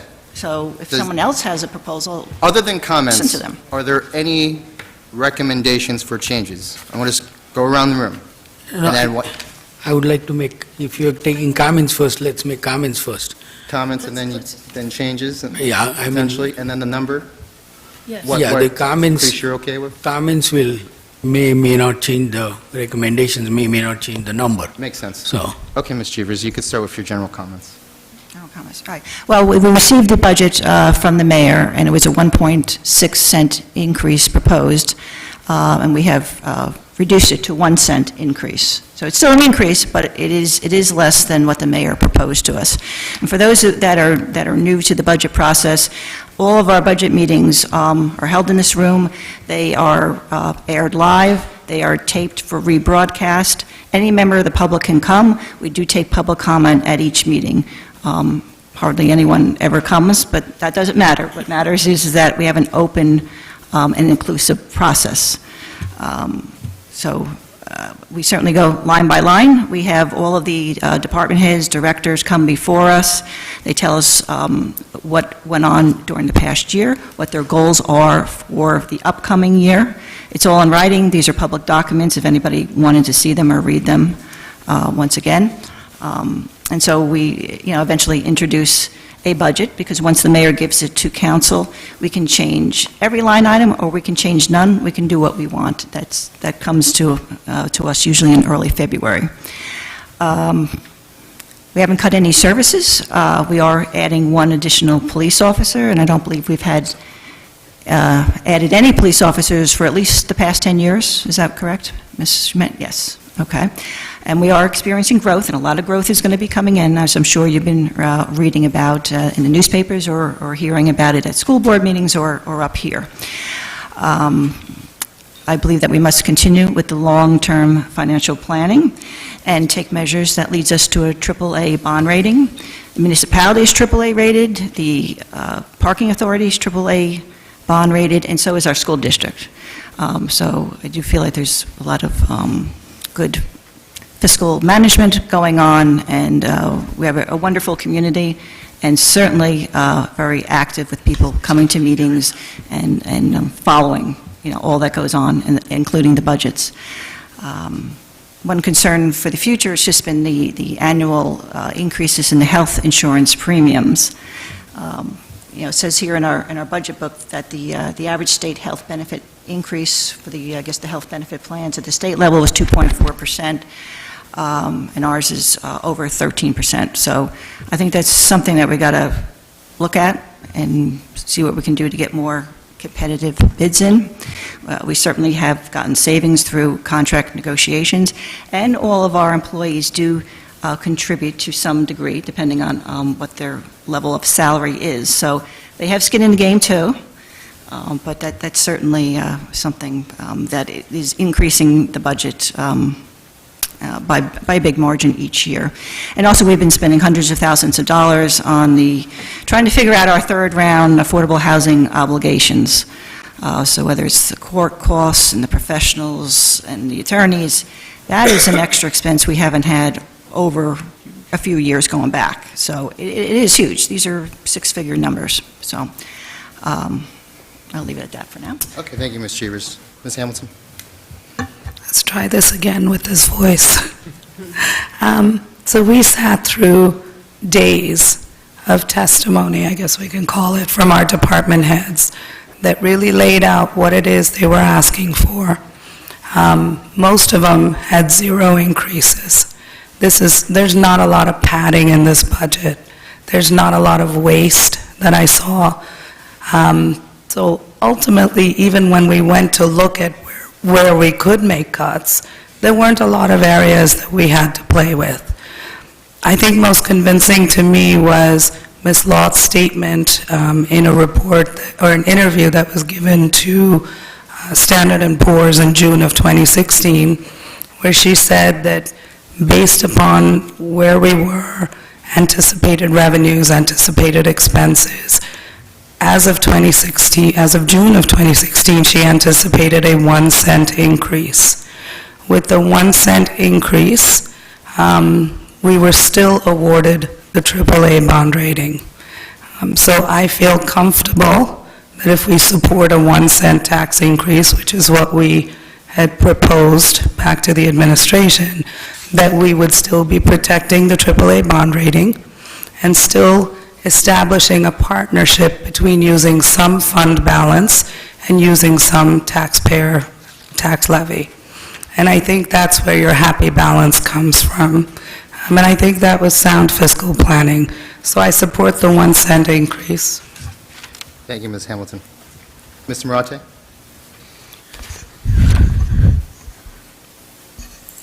Kamal came up and thanked us for hard work on the budget. All the hard work we did was pulling numbers out of the hat because we were given the budget at the last minute. Technically last minute on a Friday when the administration had to give us a budget. So I don't feel as if I participated in coming up with the budget. I mean, I can pull whatever number I want out of the hat and say, I want 1 cent increase, half cent increase. We were talking about the budget surplus. Last year I asked for a discussion of what's the rational policy for budget surplus. Last year there were no takers. I'm happy that this year at least some council members agreed with me and we will hopefully have some discussion of what the budget surplus should be. There should be some policy behind the numbers. There should be some philosophy behind what you're trying to do. And the time to control the budget is not in February when it's given to you. The time to control the budget is between now and next February. When you vote on every one of these proposals on the table, you have to remember that's a cent tax increase, 1 penny tax increase, half a penny tax increase, there's some tax increase. So unless you control the expenses, your taxes are never going to be controlled. Okay? So every time you vote on a budget item here, think about what is the tax increase, right? I don't want to pick on anybody, but just example. We were talking about a bike path, $500,000, $550,000 of bike path. That's a penny tax increase. Okay? Nobody talked about any tax increase during the discussion. It was all discussion about environmental, whether this is good for you, not good for you, this, that, and so on. But that's 1 penny of my money you are spending. And that you need to remember. So if anybody is truly interested in controlling taxes, they have to watch every item on the agenda between now and February and not get up next February and say, hey, we want half a cent tax increase. You can get half a cent tax increase for 4 or 5 years and eventually it collapses. The other issue Linda pointed out about healthcare premiums. I don't care whether you like Obamacare, don't like Obamacare, Republican, Democrat. This year we spent 13% more on healthcare premiums. Last 3 years they went up by 39%. This cannot continue. It's eventually going to break down. So you need to decide, okay? Don't be partisan. That system needs to be fixed. Okay? Whichever way you fix it, it needs to be fixed. Doesn't affect me. It's going to affect the employees. Because no matter, I mean, I always say you can elect a Democrat from dog catcher to the governor. The system will eventually collapse. Because the math simply does not add up. And you can only fool economics for so long. Eventually it will catch up. So the time to control budget is not in February when it's given to you. Time to control budget is starting today till next February before the budget is come up. And I hope my council colleagues will join me in looking at every budget item and seeing, okay, this is really we need it or this is just nice to have. Thank you, Mr. Marate. Ms. Miller? I'd like to start my comments with a question to Joanne and Marlena. We heard a suggestion from John Church, cut the budget for fuel by $40,000 and use the $40,000 to stay in the fund balance. What is your reaction to that proposal? My initial reaction is that you can't adopt the budget with that change tonight because it's substantive. It increases or decreases a line of appropriation by more than 10%. So that the act of changing that appropriation line item would require an amendment that would require another publication and a public hearing on that amount. Okay, My other thought that I've been having with all of this affordable housing discussion is none of us know what the gas is going, what the actual bills are going to come in. You know, there are opinions that the line item may be, have excess funds, but my biggest concern at the moment is your affordable housing litigation line item, and I don't think there's anyone in this room that doesn't have concern about whether there's money there, and my recommendation would be to leave the budget alone, and if need be, at the end of the year, you at least know there may be a budget that may have some funds available, if need be, to transfer in for affordable housing litigation. Okay, well, thank you for the comment. I wanted to get that procedural issue on the table. Now, ignoring for a moment the fact that our affordable housing budget could be astronomical, and money well spent, because we're all being extremely careful, extremely sensible, and we're doing exactly what my colleague here suggested, looking at each motion, each, it's not an item, but each decision that we make with a thought to future costs. But there are future costs. But if the fuel costs are well under what we have budgeted, then tell everyone what happens to the money that we don't spend. If we don't transfer it to affordable housing, then All funds at the end of the year remain open a second year.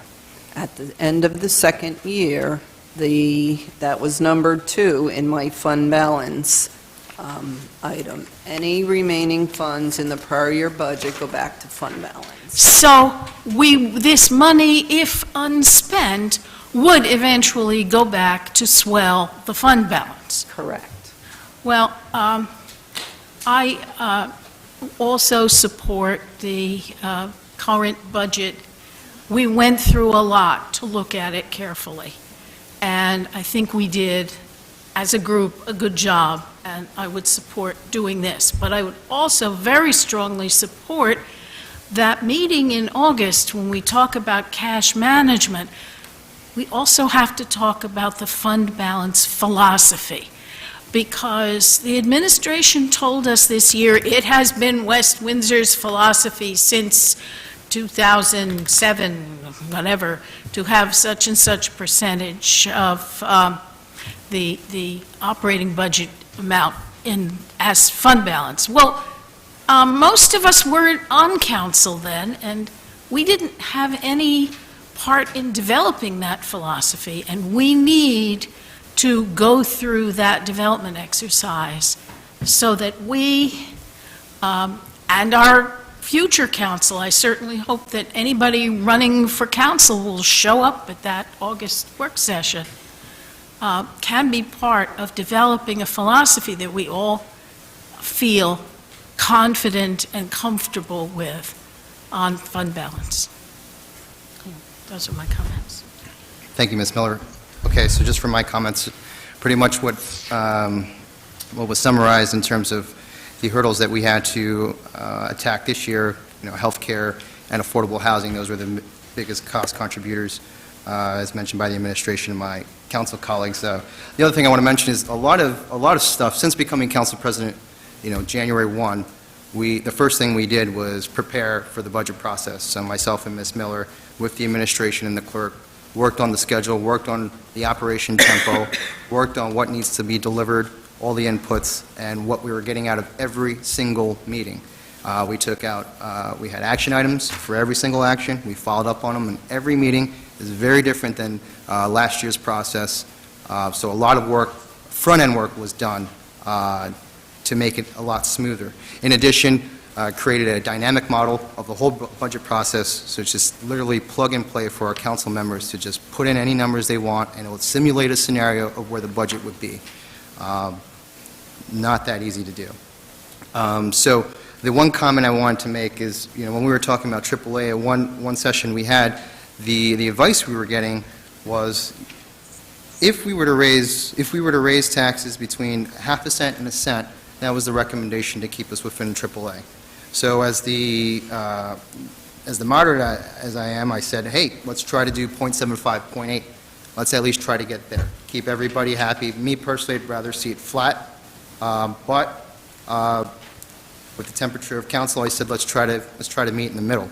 And as I mentioned earlier, the way it ended is we ended it at a 1 cent, and everybody was okay with that. And I still want to hear two other folks mention where they want to be in terms of the tax raising.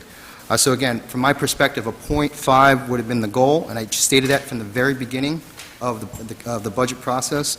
And towards the end, I was comfortable with a 0.8, but as you all hear, we're at a 1 cent increase. I do believe everything that Mr. Maher said in terms of more can be done. We are working on the process, cash management process, to look at the future budget, but at least in the last 3 years on council and compared to this year, I think tightening a budget is not fun, whether it's your own or other people's money, but it's why you elect us, to make those hard decisions. So with that being said, the second component, again, I would like to say that a 0.8, even a 0.9 would be something I would be in favor. I hear a 1 cent from, or where we are currently, is okay with Ms. Hamilton and Ms. Miller.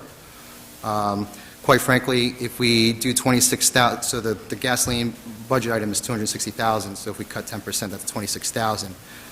Doesn't really move the needle, but I'm open to entertain that as well. I would like to hear from, and also lastly, at the last day of the budget meeting, as Mr. Maher pointed out in public comment, there was about 95,000 to 100,000 extra revenue that I was proposing in the budget, which would have brought us to about a 0.8, 0.9 increase. So that's where I'm at. I thank everybody for the very, very hard work all around. It's not red, it's not blue, it's green, right? So that's what we're here to talk about. So again, 0.5, 0.8 on record. Ms. Hamilton was 1 cent, Ms. Miller 1 cent. Ms. Jeevers, are you... Yeah, and, look, my concern is with the affordable housing costs. I agree. That's where we don't know this year. I know, we've talked about this ad nauseum. Last year, we added an additional couple $100,000. This year, we're way up there, Hundreds too. of hours talking about this budget, just want to get to the number now. It's a big unknown for this year. It is a big I agree. unknown. And there's always potential litigation I at agree. some point, you know. I So agree. I'm a little more conservative this year with where we're going with those costs Mhm. spiking higher than we may anticipate. I mean, Okay. that's a real possibility. So Yeah, I mean, coming down just a little bit, I don't know in terms of how many dollars you're going to save, $5? I'll do the math in my model right I now, mean, but it's... Is the other thing it worth it knowing that we could have substantial increases in, Next year, yeah. well, this year, even by the end of the year? Okay. No, duly noted. And, the other comment I wanted to make, and I'm hijacking the mic, is, this is the last council before a new administration.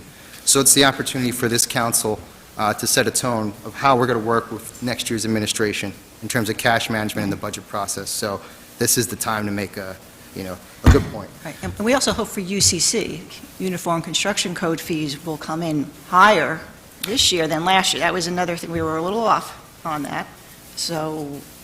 There's definitely These some are hopeful few things. ifs. Okay, so you're okay with where we're at right now? Right now, yeah. Okay. Peter, could I ask a quick question of administration? Yeah, please.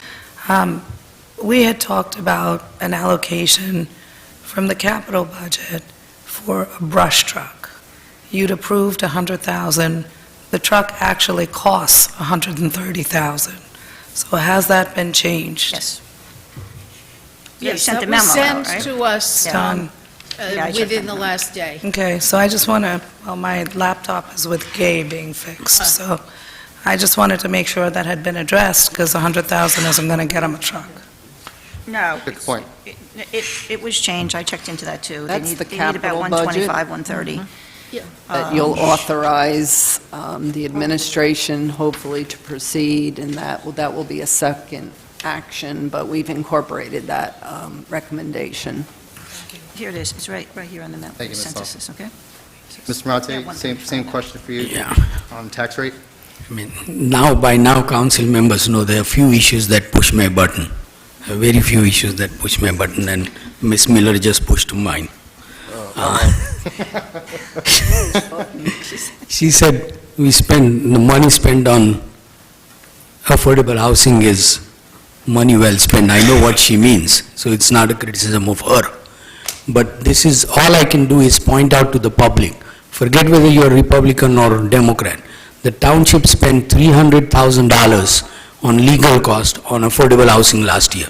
That's your half penny, okay? No offense to Mike. Next life, I'm going to be a affordable housing attorney in New Jersey. I am telling you that. I mean, that's a lucrative living. But absolute waste. And this is one town. There are 500, 450, whatever many towns in New Jersey. Absolute waste and absolute disgrace. So when those Democrats or Republicans come to ask you in November, ask them, they were more interested in voting on which sandwich represents New Jersey than fixing this mess. And this $300,000 will continue. Just every time you send a tax, remember half a penny you are sending it to just to find affordable housing. And essentially you are paying for both sides because the fair share housing is funded through taxpayers. So it's such an absolute disgrace. You are funding both sides and fighting, let the lawyer fight on and on and on. And the developers are funding the lawyers and your fair share housing. The tax problem can be fixed very simply if people just demand answers and demand that action be taken. So I know what she meant by saying that we are spending well to defend ourselves, but that should be absolutely unnecessary to defend ourselves. And it's an absolute disgrace. I just want to follow up on that very quickly. What I've been saying about the affordable housing obligation since I first, as a newly elected council person, was called to testify first in front of COA in 1993, the end of 1993, was... That's when I was born. Keep it simple, keep it understandable, so people will understand why they have the number they do, keep the number reasonable, and in 2 years, you're going to have affordable housing for people to live in. Keep it complicated, keep the formula by which the affordable housing obligation is derived arcane, and I think that's a fair description of the number that we were dealing with in the 1990s. And what are you going to have in 2 years? Litigation, expenses for lawyers and planners. Keep it simple. Don't ask for too much, and you'll get it. And that's my message to all these people who are suing to get the numbers higher. If your goal is more affordable housing for people who need it, keep it simple, keep it moderate. But unfortunately, it's not a message that's gotten across, and we have my colleague here saying that it's creating a lot of waste and a lot of wasted tax dollars, and it sure is, but it's the law. Okay, let's jump into it. So it sounds like everyone's, at least before, everyone is comfortable with the budget it is today. Let me just ask, low-hanging fruit question. Does anyone want to entertain the $26,000 cut in gasoline per the emails we've gotten and the data that we've received on historical data? Okay, I'm the lone wolf on that one. All right, second one then is probably going to be not as easy, but does anyone want to go back to any of the 95,000 to 100,000 increase in revenues that I brought up before?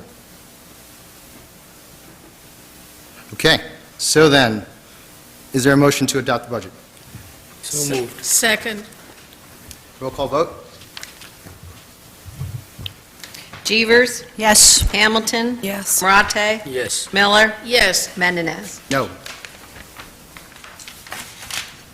Thank you again for the budget. It was a good process, and thank you for participating. All right, let's move on. Or does anyone want to take a break? That was a big I think load up. these people are waiting for that, especially the R, Oh, okay, let's 129. jump so, right into it then. Consent agenda. Is there no Let's get that public done. comment again after closing the public hearing? There is public comment at the end of the meeting, period.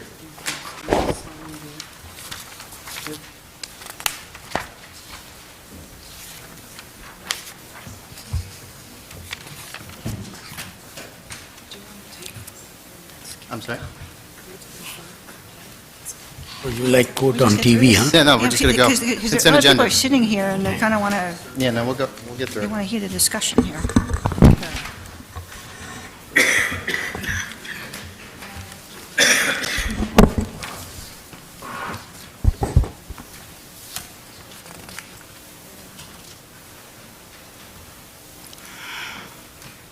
Resolutions 2017-R122, authorizing the refund of overpaid property taxes. 2017-R123, proclaiming May 2017 as Building Safety Month. The minutes from the March 3rd, 2017 Budget Session 2 as amended, March 3rd, 2017 Closed Session as amended, March 6, 2017 Budget Session Number 3 as amended, March 8, 2017, Budget Session 4 as amended, March 27, 2017, Closed Session, Bills and Claims. Move the consent agenda. Second. Oh, wait, hold on. Sean? I just got one additional change to the budget work session number 2, which is the first one listed. It's the March 3rd one. On page 7, I had typed in 199%.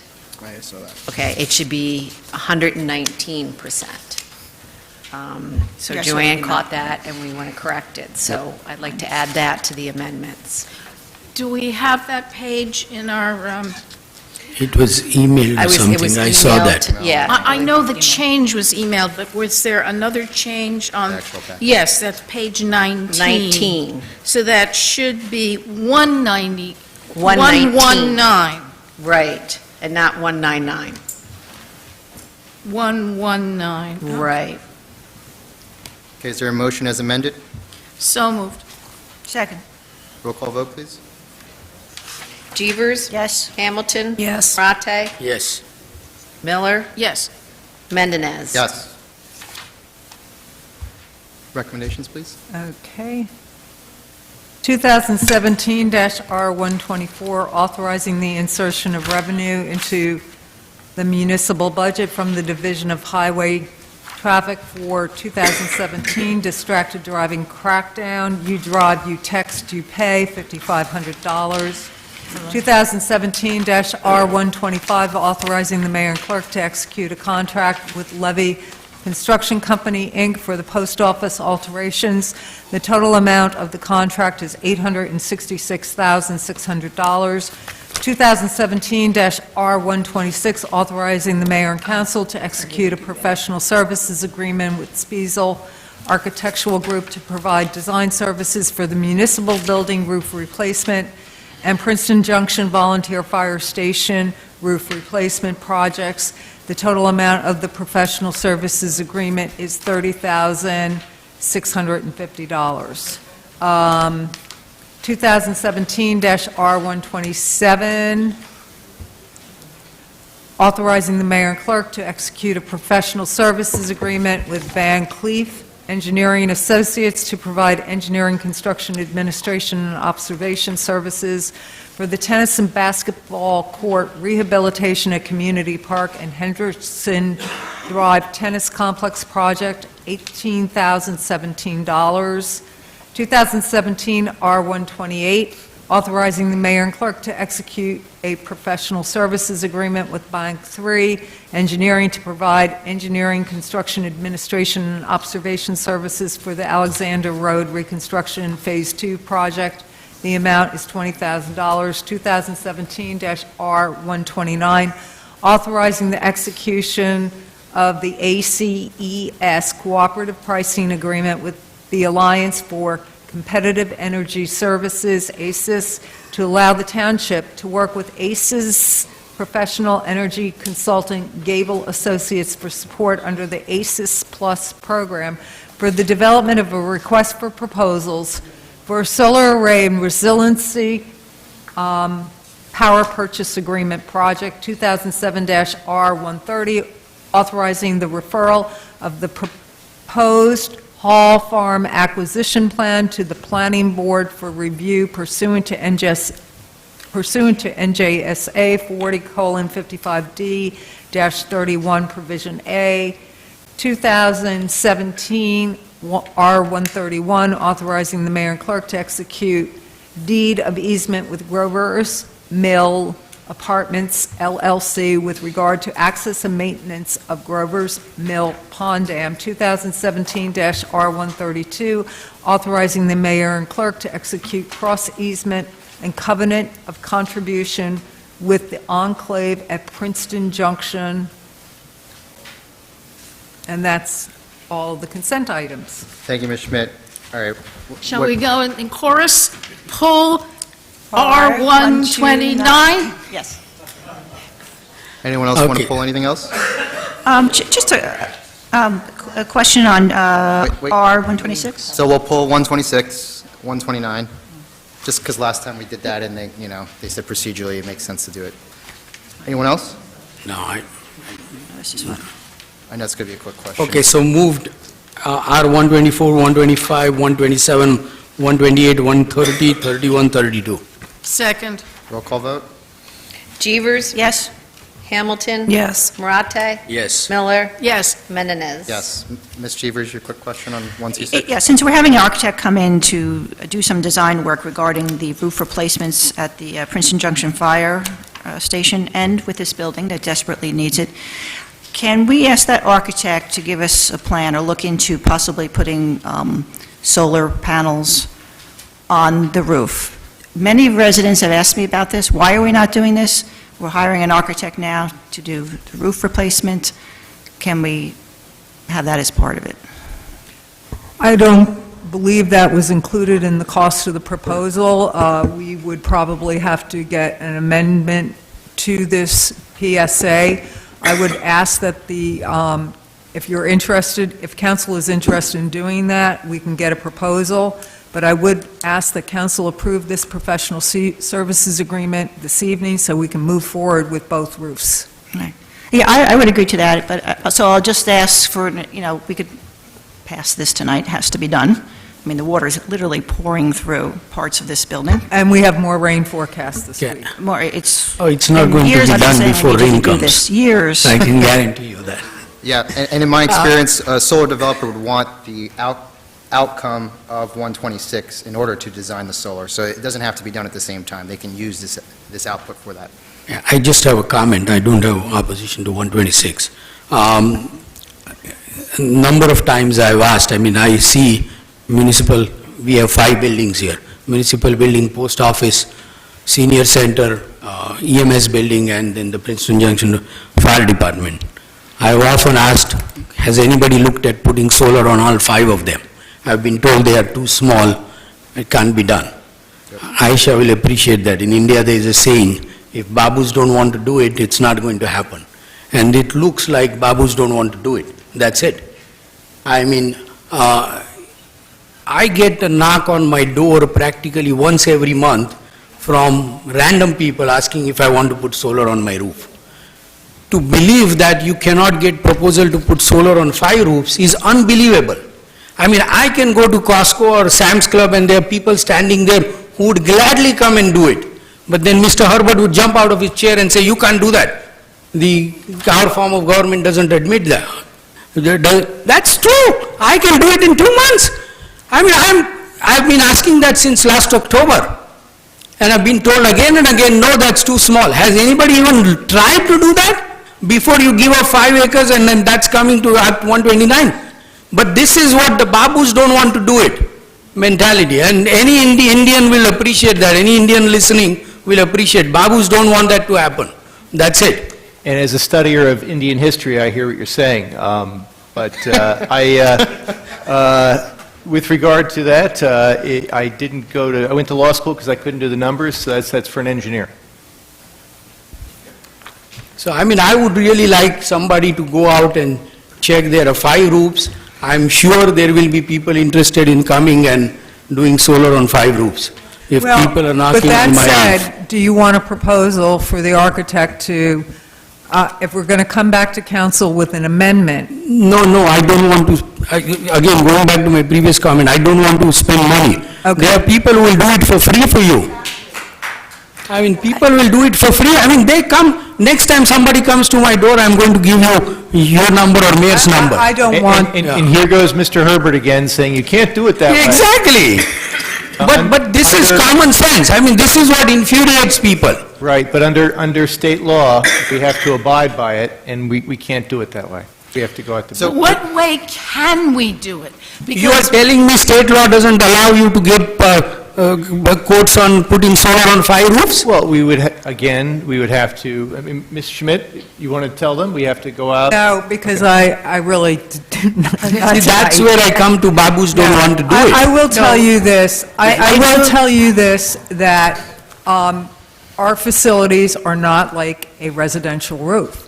We have to meet building codes, as do residents, and this is a place of gathering, so the fire construction code is going to be different.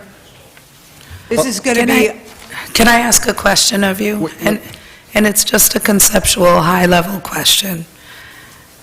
If the question has not been asked of our roofing consultants, does it make sense to just pull this just for one session, right? Pull it, so that you can actually ask the question to see, are these roofs feasible? Is there a way when they're putting on this new roof that the redesign is possible to facilitate? If the answer is no, the answer is no. I'm not advocating anybody going out and spending another $30,000 to investigate it, but there's a possibility that someone can say, nope, those kinds of roofs are not appropriate for this technology. But they're going to be looking at the structure of the roofs, because of the addition on the other side, and I also... think you have people here who already spoke, have engineers testify that the roof, as it is today, they are not good enough to hold. No, but it's all about the goals. It's about how much power you want to get in, but also you want to make it, and maybe... Listen to the people who... And the question was asked on the current state of the roofs. I don't think the question was ever asked when a new roof is put in.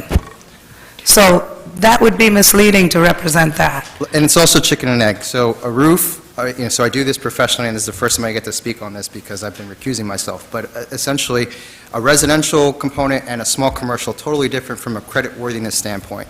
Bankability, the financing of the asset. When they go to you, they're going to check your credit rating, right? And you're going to be a AAA, over $1 million house. Mr. Manganese, the school districts in this town have solar panels on 2 roofs. You are telling me the school district can do it, but the township can't do it. Let me finish my comment. Please calm down and let me finish my comment. No, I'm just been asking since last You October. cut me off. I didn't get to speak. I kindly said I haven't spoke on this topic for months. Okay. And I didn't get to talk. So all I'm saying is that, just to address your question, it's the bankability. However, as I mentioned earlier, what I think we should do, again, from a design standpoint, they need the outcome of 126 in order to look at this. So we shouldn't hold this up. We should move 126, get the results, and then ask the question about solar on roofs, because we're AAA rated. That's all I'm saying, okay? Is that okay with you? That it's okay with me to move on to 6, but then, once you move on to 6, the administration doesn't have to come back to the council at all until the bills are paid. That's the problem that we are having. Okay, you pass 1 to 6, you don't see them at all. Herbert will again say they don't have to talk to you again until the bills and claims appear on the agenda. That is the whole problem. Is there a consensus on 5 council members that we need some kind of Again, I hate to spend money, taxpayers' money, that they will say, these are the reasons why, I mean, there are a lot of people in town, the small business, the guy who won the small business award at the thing, he does that for a living. He can give you an opinion. Well, let me ask, Dan, could I ask you a couple questions? Certainly. The last time we had this dialogue, it was in the context of the existing roofs. Have you asked the question of your engineers in the context of putting a new roof on? Would it be a viable option to have panels up there? You can put panels on anything. The question is, do you have to redesign or construct a roof differently in order to do it? And how many panels can you put on it? And that's going to have a cost issue. Is it significant enough to actually attract a power purchase agreement, or are we just going to have to outright pay for it? I think the senior center was outright paid for. We purchased those, we own them, we purchased them, there's no PPA involved. So it was built into the cost of the building to add that component to the building. It does not power that building at all. It's a very small portion of the electricity used in that building. So if you wanted to actually have an impact in terms of energy savings, we do not have enough roof to make an impact from that point of view. And that's based on your discussions with professionals? When we started this entire discussion way back with the other program, we first looked at the roofs, we looked at the parking lots, the things that we've discussed many times before, and as we told you, we did look at it. The conclusion was that we didn't have enough roof surface or viable roof surface, meaning that it may have other penetrations on the roof that we have to respect and setback from. There wasn't enough space, enough surface area on the roofs to make a PPA or similar agreement work for this. Now, with that said, the other resolution, if we decide to move forward with hiring Gable, we could ask them again to look at it and come back as part of that and say, is there a portion of this could be on the roof or not? Or could it all be on the roof? We could ask them to look at it again. Great. But in the past, what's come back based upon looking at it, and they're the experts, I'm not the expert, they said it's not viable. So I have another question. I see Mr. Hornsby stayed in the room, and as the chair of the Environmental Commission, can I ask him a couple questions? Could Is he allowed to come up? Because he's the head of our commission. Well, you're the council president. You know what, Mr. Hornsby- we're talking about a roof here, you know. Well, you brought it up, you brought up the solar component. So Mr. Hornsby is our chair of the Environmental Commission. So he's not an roof expert. No. It's like the chair of the planning board coming up. I'll allow it. I just have a couple of questions for him. I'm not allowing a soliloquy of any sort, right? I'm just asking a couple of questions. Have you had the opportunity to speak with any of these solar professionals or roofing professionals, or do you have an opinion as to whether these roofs might be able to support solar panels? Yes, I have an opinion. In a past life, I ran PSE&G's Solar for All program, the largest solar program in the state. So I have some experience with these type of projects. And I would echo what Dan said. What you really need is a large surface area, either flat or south-facing. Let's take, in the case of the firehouse, the front of the building is south-facing, and it has several dormers up on top. So all of those architectural features, while they look nice, it's really detrimental to solar. Similarly, on this building, there's not much of a large flat surface at all. So, as Dan said, you could put solar on everything, but the surface area simply isn't there. Okay, so question back to Dan then. As recommended, right, if we have this, we join this consortium, which we're not discussing specifically now. Right. Is that something they could look into? I could definitely ask them to look into it without question. But the next step from here, if we hire them, is for them to look at everything about what we do. They're going to look at our buildings, they're going to look at how we use the power, they're going to talk to the power company about the solar that's in the area, all those types of things to determine, is there a viable PPA project for this site? Will they also look at different locations within the township limits? So some We wouldn't look it up. We don't have other properties where we can do that. Okay. So we would limit it to this site. Just one other point on 126. The roof at the firehouse has been leaking for years, and I would urge that the repair not be delayed any further.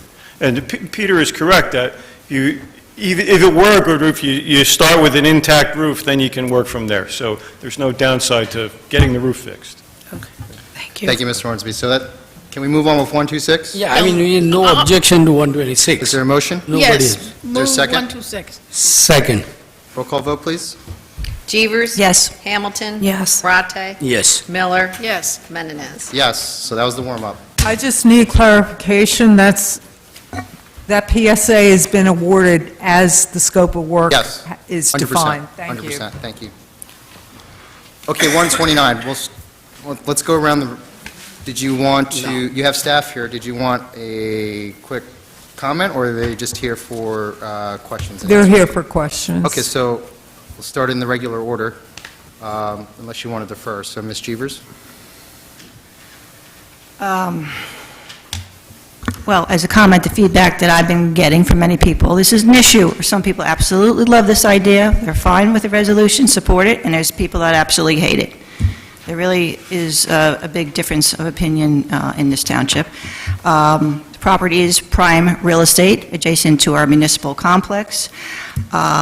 Many people still see this whole solar array as a huge eyesore. No matter how you put the perma fence or do different things, it's still a solar array, and committing 15, maybe 20 years to have that, all that metal there is just, a lot of people just don't like the idea. Can't change their minds, and I'm not trying to.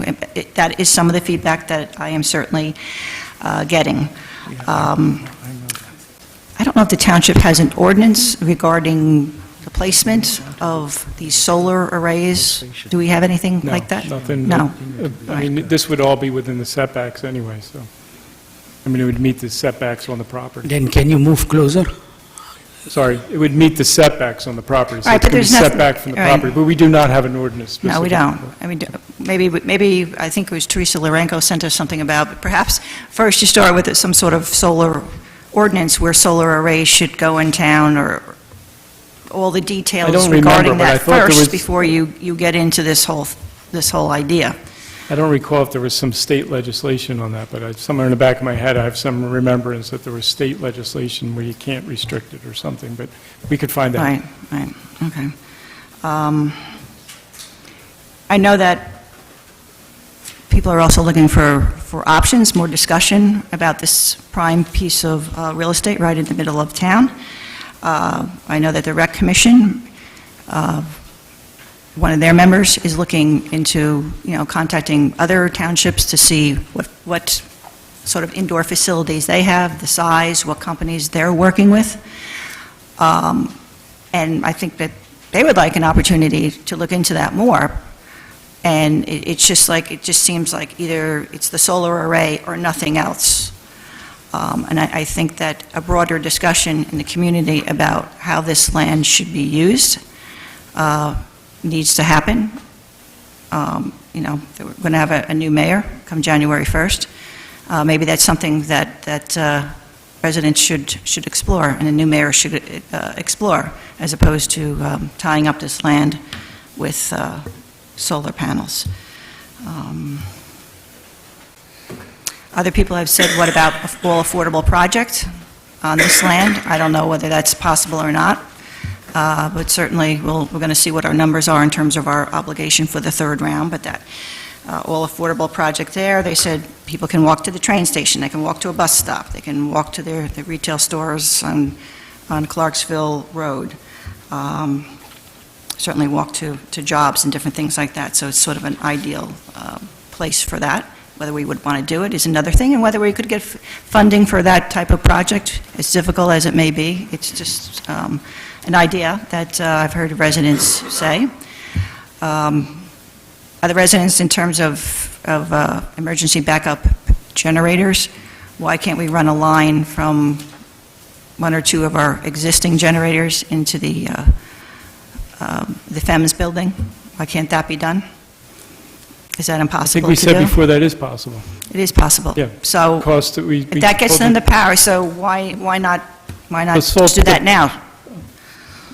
Well, that would be an option we would consider when, I think there's a budget It's item part for the of- generator. Right, we so have would consider that. $150,000 in the capital budget for Right. a brand-new generator, but it is less if we ran The a sole line purpose in of this there. project is not to power the Fire Emergency Services building. The purpose of Right. this was to try and produce savings by going to green energy for Right. these buildings. I That was think- the purpose of this. And are there other ways to get green energy savings? I mean, that's good. We all want to be sustainable, but maybe there's just different We have been levels. pursuing What other those. We- proposals could be brought forward to be more sustainable and save us money?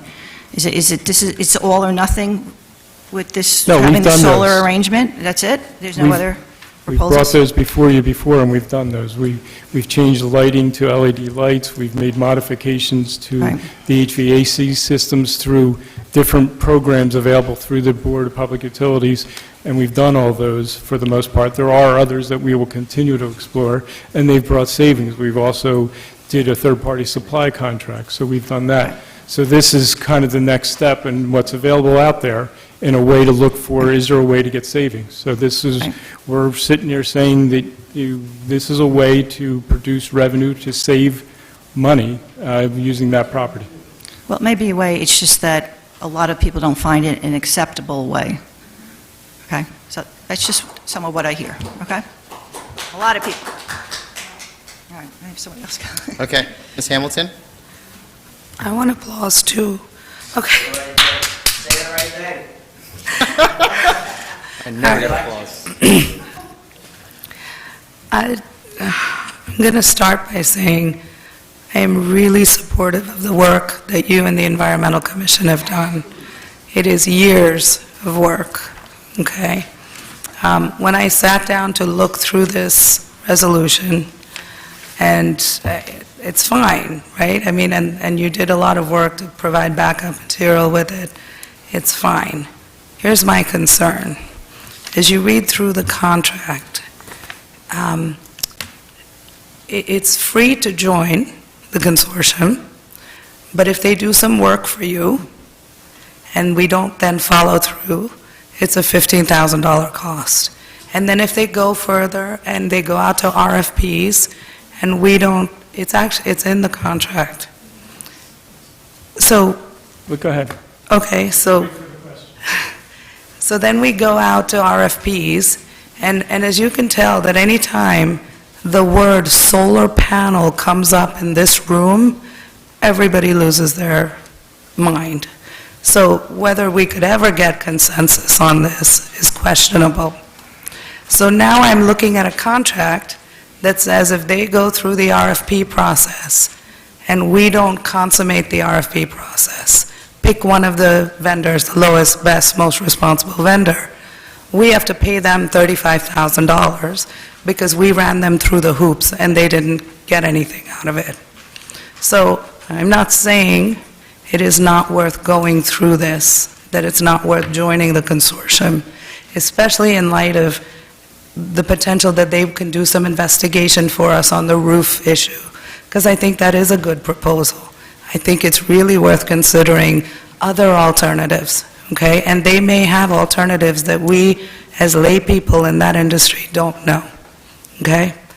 However, I want some assurance that before we hit big milestones in that contract, that you're going to come back to us and say, are we good to authorize them to start drafting the RFP? Are we good to authorize them to go out to RFP and start bidding? Because I think we need to be, if we've learned anything over the last 4 years, it's probably we need to be taking temperature much more often, and that we on council have perhaps felt a little bit excluded from the process. Now you know, I always hear back, it's a purse string. You control the purse string issues, while I'm controlling the purse strings, okay? So if we can get a representation, and I don't know what form it's done in, whether it's in sending this back, redoing the resolution, whatever, just some kind of check-in points with us, so that we know where you're going, And we know that we're not barreling down the road to an RFP until you've taken our temperature. I'm very sensitive to that. That's why exactly the resolution is written the way it is. The third now, therefore, in the resolution says that upon review of discovery and draft RFP, the West Windsor Township Business Administrator shall request further authorization and direction from Town Council to proceed with the development of final RFP and bidding process consistent with the proposal provided by the consultant as authorized in accordance with public contract law. Up to that point, we are not obligated to any fees. Gable Associates has committed to going to that point without having any potential for fees, and that's what it says in their proposal. At that point, that's when they would come back and say, this is what's feasible. These are your options. These are the savings that we anticipate you will be able to get by going through an RFP and bidding process. We will know what those numbers are. You will know what those numbers are. You'll know where we stand. If we then proceed and go out to bid, and bids come back in that are responsible bids, that they're responsible bidders that are qualified to do the work, and they do not meet the savings that they said they would meet, we can say no, and under the contract, we owe them nothing. It's only if we go into the process and we receive bids that meet what they said they would meet, and they're responsible bidders. At that point, we're obligated to between $15,000 and $35,000, depending upon where they're at, to pay them. So it would be only at that point that we're obligated, and So- under those circumstances. So that's good language, and I appreciate that. And so if we're at the point where we've gone out to bid, and we come back, and you have a bid that meets the parameters, and we don't select, because we're all having some kind of conceptual discord about what the appropriate use is for that land, we're on the hook for 35. Correct, at that point. But there's the interim step before that, where they'd come back to you and say, this is what the RFP is going to look like. That's when you make that, that's when we would cross that threshold where we would potentially be obligated to fees. So we'll Is at come that to point. this governing It body. would come, that's the way we got it in the resolution. You are not authorizing staff or administration to go beyond that point. There's nothing in here talking about where the money's going to come to pay anything. We haven't asked for an authorization, we haven't asked for a budget line, we haven't told you where the money's coming from, because there is no money. So it's basically as simple as this allows us to make the next step to really see what's feasible. And as I said, I mean, we've been told in the past the roofs aren't an option, but we can explore that. I mean, we'd prefer to put it on the roofs as possible, but we can explore that. Mr. Morante? Yeah, I mean, I would like to just reiterate one point that John made, that this document was never put on the district, the township website. So most people don't know what's in there, because there's other fees also. On page 8, it says 46,750 if it's built, and then 42,500, whatever. There are other fees also, so this document was never put on the website for whatever reason. Regarding that point number 4, in my previous life, I did a consultant. I worked in energy industry. I know how it works. The point, you will not get any answers on the numbers until they develop the RFP. So going to that point is pretty much useless. And I'll go back to the point that I made before. The time to control the budget is between now and February. I don't expect these gentlemen to work freely. The township taxpayers are paying them to work on these projects. I don't know how many hours they have worked over the last 4 years or the last 5 years. That's the money that's spent already. When the project doesn't enjoy that support, why spend taxpayer money on them? I don't expect them. I appreciate Mike Hornsby work for free. I really appreciate that.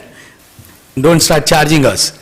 But these gentlemen, you can't expect them to work for free. They are here tonight. You're spending money. So anybody who tells you that it's free, it's just baloney. There's nothing in life that is free. The second point, by the point that number 4, you will not get any answers, because even previous proposals, we kept asking for numbers, a written proposal. Nobody is going to spend time and money to give you a written proposal that will satisfy the answers and numbers. So that midpoint is practically useless. And I will go back again. I mean, since the beginning of the meeting, the mayor talked about need for recreational facility. The another gentleman who left who spoke about senior center, how they need to increase senior center.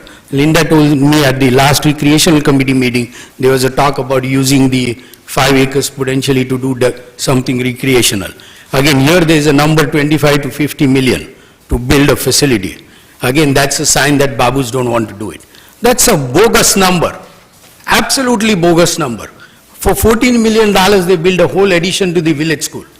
If you tell me you need 25 million or whatever, that's a bogus number, not worth anything.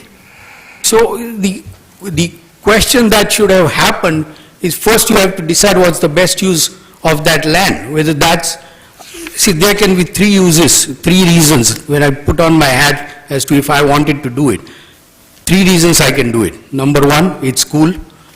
There are people who want the latest and greatest gadget.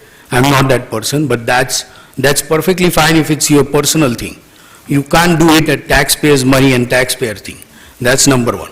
Number 2 is you can think I'm environmentalist. No matter what, I'll put solar. And this is not an environmental solution. To take away a farmland, perfectly working farmland, and as Dan pointed out last time, just taking away one solar farm in the form of crop to put another solar farm. I don't consider that as solar, as an environmental solution. Has anybody done a study as to what the carbon footprint of this project versus how much carbon footprint will be saved by all the crops that are lost? If you're really environmentalist, if you're trying to do that, then you need to do that. Otherwise, let's just cut off all forest land and put solar panels and everybody problem will be solved if it was that simple, right? And then the third would be revenue generation. That's probably the most attractive feature for most people, that revenue generation. To do that, now they have increased the capacity from half megawatt to 1 megawatt, if I'm correct. That's because they took out that battery that was put in that's just my guess. There are a lot of things that are not necessary. Simply if you want to generate revenue, put as many solar panels as you can. You don't have to get fancy. Just put as many solar panels as you can, generate as much energy as you can, and then go from there. You don't need to be fancy. I mean, I can see 3 reasons, 3 potential reasons, not for me, but I can justify these 3 reasons for other people. But this is not a project that the township is ready for. And to spend taxpayers' money just continuing and continuing, I don't see the point. I mean, I'll wait to hear other comments and then react.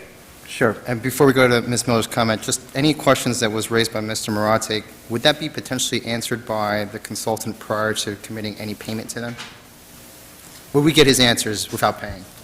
I don't know, I didn't hear any questions in there, but One if was there the are any... carbon footprint analysis, I guess was one. Carbon footprint. I mean, we could definitely do an analysis on the difference in carbon footprint by what energy becomes green, sure. Okay. Ms. Miller? I just want to make a comment responding to one of the comments that Ms. Jeevers made about the Recreation Department using the Sansoni Tract. Unlike a solar panel project or building something that we need for municipal purposes, the Recreation Department has hundreds of acres of preserved farmland that they can use to build a recreational facility. You're allowed to build recreational facilities on green acres. I do not support putting solar panels on green acres. They call it a solar farm. I don't look at it that way. But I definitely approve of developing a park, developing a recreational facility on recreation. So putting a recreational facility on the one piece of land that we own that is not official preserved open space available for recreation. It just boggles my mind that we could even consider it for a second, because although the Sansoni property is being farmed, it is not preserved farmland. We could build a building on it if we needed one. We could put a solar farm on it if we chose to. We could leave it as it is until we need it in 20 years or 30 years if we chose to. I like the idea of the resiliency. One of the simplest projects that, or forms of this project that was described to me was linking the generators that we have together just to give us that resiliency for the very minor power outages that would cover. Well, would it be possible, if we were to pass this, to ask them to look into not the biggest project with the solar panels everywhere, but solar panels on every roof where it's feasible, linking the generators, putting the storage batteries in so that we have resiliency for 5 or even the 6 buildings, the municipal building, the police building, the fire company, EMS, senior center, and post office. Is that an option to look at if we pass this and we ask the consultant? They've done preliminary review of this proposal, and they feel that it is a viable option to do solar panels in the field as we've discussed and as we've presented numerous different times. I'm not certain that they would feel that putting only some solar panels on the roof is actually a viable project, and therefore I'm not sure that they would go into that with these no-fee caveats. We would most likely have to have a separate proposal with them up front for them to analyze that we would have to pay for. They would, because ultimately they're taking the risk in that they're saying that they believe that this is viable enough project, an attractive enough project, that it's going to produce enough savings so they can recoup their fees. That's the fees that Mr. Marate spoke of, the $46,000. Those fees are fees that they would recoup back in through the provider, the contractor, the ultimate contractor that would build the solar panels would pay those fees, not the township, if we go forward with the power purchase agreement. The maximum we would be obligated for under this resolution would be $15,000 to $30,000, depending upon where we back out in the RFP process.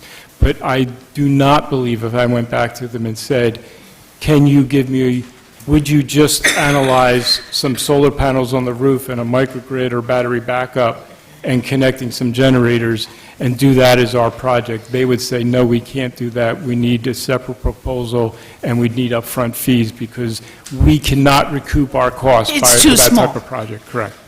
Well, I just wanted to know. I still find it attractive that for us to pass this resolution and see if there is a project that can give us those maximal savings. Okay. But if we can't, we can't. Thank you, Ms. Miller. Okay, I'm going to keep it relatively short. Oh, excuse me. So this reminds me of about maybe 4 years ago, so Ms. Jeevers mentioned other alternatives to provide green energy savings and renewables to the town while saving us money. So about 4 years ago when Mr. Maher was president and Ms. Jeevers was vice president, with the Environmental Commission, I helped drive energy aggregation. This is a very similar process of what we're going through now. So let's... Well, let me remind everybody what the process was. So first, through the Environmental Commission, which I want to comment on after this, but through the Environmental Commission came up with a good tech solution on what was going on in the rest of the nation and what New Jersey allowed for municipalities to do. So from there, they came up with a recommendation to join a consortium to essentially purchase retail electricity. So we as council decided to, hey, well, we're not too sure about all this, but we'll join the consortium. We paid $50 this time. This is free. We paid $50 to have somebody come back to us and say, hey, these are the answers to every detailed question that you had. So not fake news, not opinions, facts. All right? And that's what I'm looking for right now. Okay? So very similar. And in fact, it's the same consultant that we used for energy aggregation. The same consultant. So they've advised us, this dais, some members of this council, and we went forward with that. And the result of that, you're right, Mr. Maher, that is what we're proposing now is purchasing land, but I'm highlighting that the process is the same, except we don't pay $50. All right, so we have the opportunity to get facts, not opinions, facts from our neighboring towns, facts from the state, facts nationally. We can get facts on the roof, we can get facts on the land. We need science, we need math, we need the details. So again, this is a very similar process, and what came out of that, which Mr. Maher was council president of, we as council decided to go with that. We purchased energy, solar energy. We purchased solar energy from solar panels somewhere. It didn't destroy farmland. Which we don't know, because you don't know where you're purchasing that from. Brownfields. But we don't know that. But anyways, the point is that the process is what we have to trust in. All right, and the process is the same that got us to a good outcome where we all save money and we have green energy today. So that's what I want to highlight. In fact, it's better than last time because we're not paying the $50. And also, on top of all that, I want to make mention to and give a special shout out to our Environmental Commission, okay? Because they are volunteers, all right, who come up with technical solutions. You look at every commission that we have. It's only the Parking Authority and the Environmental Commission that come up with technical solutions that give us money to our town, whether it's in lieu of savings or revenue. All right, and these professionals who are volunteering their time are leaders in environmental protection, not just statewide, not just locally, but nationally. All right, they're smart people, and they have better things to do than to fight you guys in terms of debating on what's right and what's wrong when they spent careers after doing this. And we did step back, the Environmental Commission. It is a public meeting, all right, which means anyone could attend and discuss, all right? And what has been done in the last years talking about this in the public was, as someone recommended in public comment, was to step back and look at the other towns who are doing this, okay? Nearby, East Windsor, Hopewell, Princeton University in West Windsor. And if you recall, the presentation that Princeton University gave us, they're going to do this in Washington Road in our land. Now, it'd be better if we as a town can lead Princeton University on the right technology, as opposed to them coming to us and saying, hey, this is what we want to do, we're going to do it. I'd rather be in a position and say, hey, Princeton University, learn from what we're doing here in town. By the way, give me more money in our pilot. So Princeton University is one that's coming to our door, okay? So I'm going to get off my high horse. I've been really chomping at the bit to discuss this. The good news is, Resolution 126 we passed it, so now we can explore other options, as Ms. Hamilton mentioned. I also want to mention something about, sustainability. So does everybody know the most efficient power generation source out there? The most efficient. It's nuclear. It's nuclear. From an efficiency standpoint, the most efficient power generation is nuclear. So we'll put one of those next door. Well, we could. They have micronuclear. So, and you know what the most renewable is? You know what the most renewable is? Water, right? So essentially both require concrete and steel, okay? No matter what. Okay, so let's just put it that way. Let's put it bluntly. That, in order to do power generation, you need concrete and steel. If you don't do it in the middle of town. That's the bottom line. Don't do it in the middle of town. Mr. Maher. Put it way the hell out. You know that. You know the process, sir. You know the process. I've given you a lot of respect here. Please. You're ugling up our town to pad your resume. It is not my resume is very padded. We all know it. Mm-hmm. There are solar panels on every pole in this town, pretty much. One in every 4. I need to... It's out of order. Let's move on. I'm going to call the question. No. I need to comment on it. We all had our opportunity to... No, but I said I have to react to whatever other people said. Okay, sure. So, I mean, one of the things you said, it's not going to cost us $50, it's going to cost us $35,000. Because as I said again and again, you're not going to get questions answered until you do an RFP. And once you do an RFP, it's $35,000. Is that correct? The second, yes, I mean... They will bring you a draft RFP saying what's to be expected, and that there is no fee up to that. Before that, we would get questions answered, or no questions answered before we're on the hook for $35,000? No, we would bring a draft RFP to you, and we would ask for input. Based upon your input, we would ask I would have Gable here with us. They would have a discussion with you. You could ask questions, ask for input. They would tell you what they do or do not think is feasible of any questions or comments you have.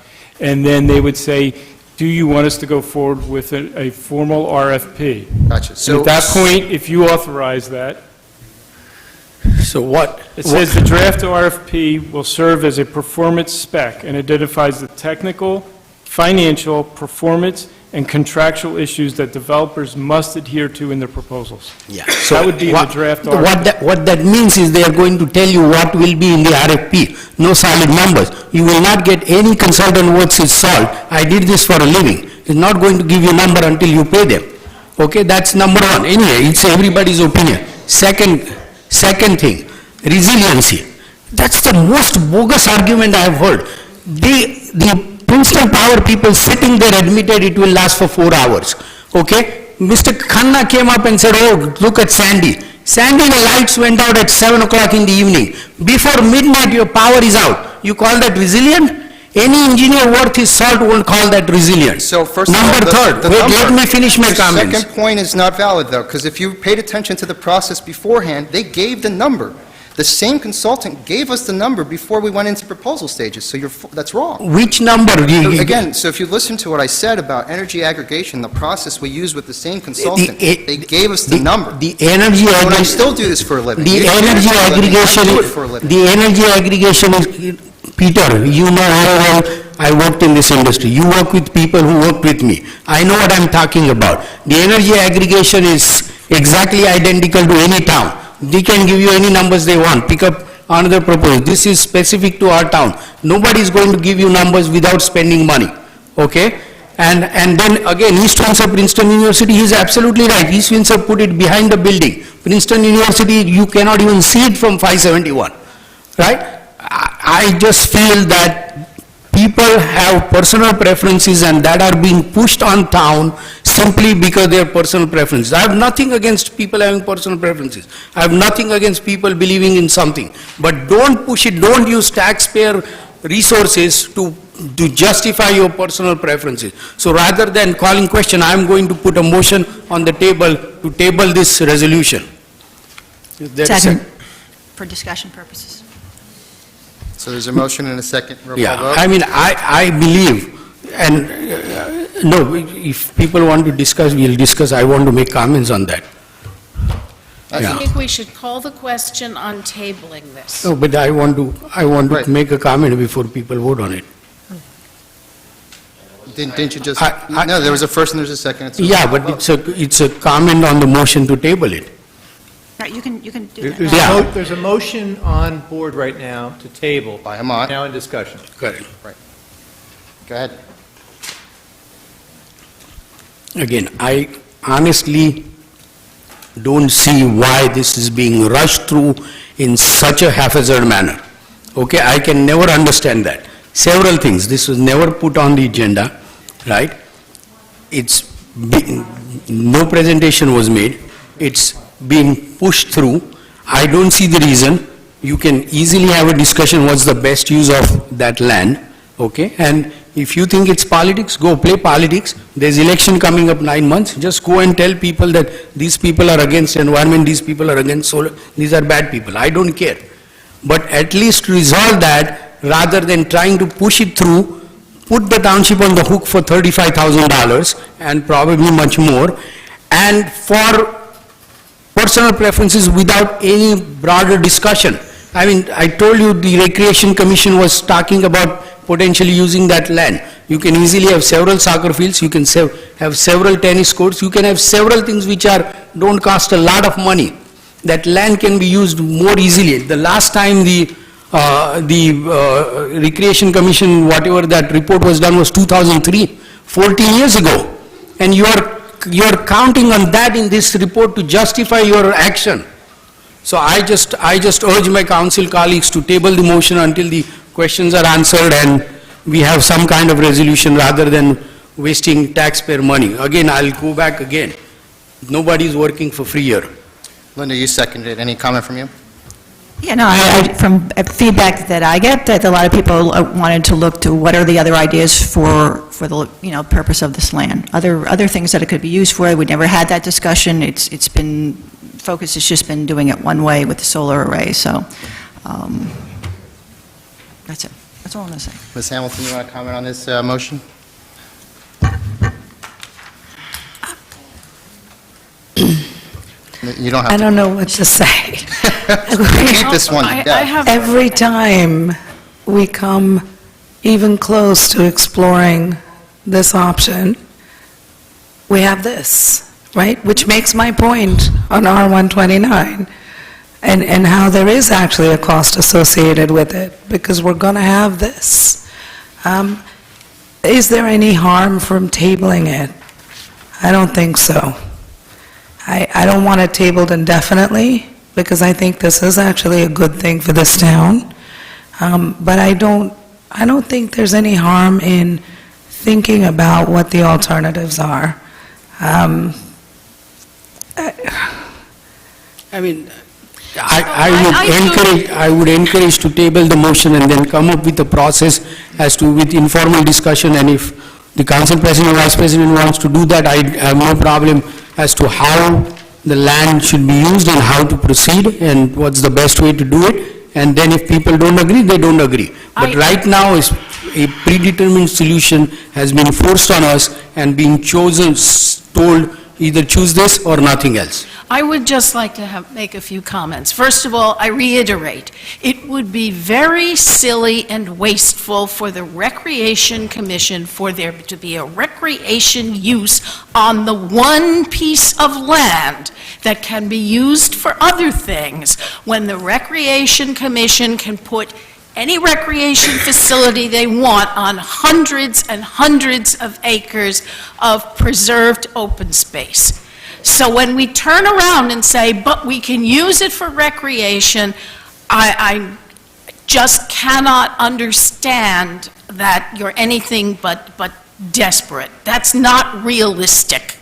You want to come up with realistic uses or no use, and waiting for you to think of a realistic use, that's one thing. But you don't put a facility on a piece of land when you can put the facility anywhere else, and when you could not put what you could build on that land on the hundreds of other acres. So I've said that twice now.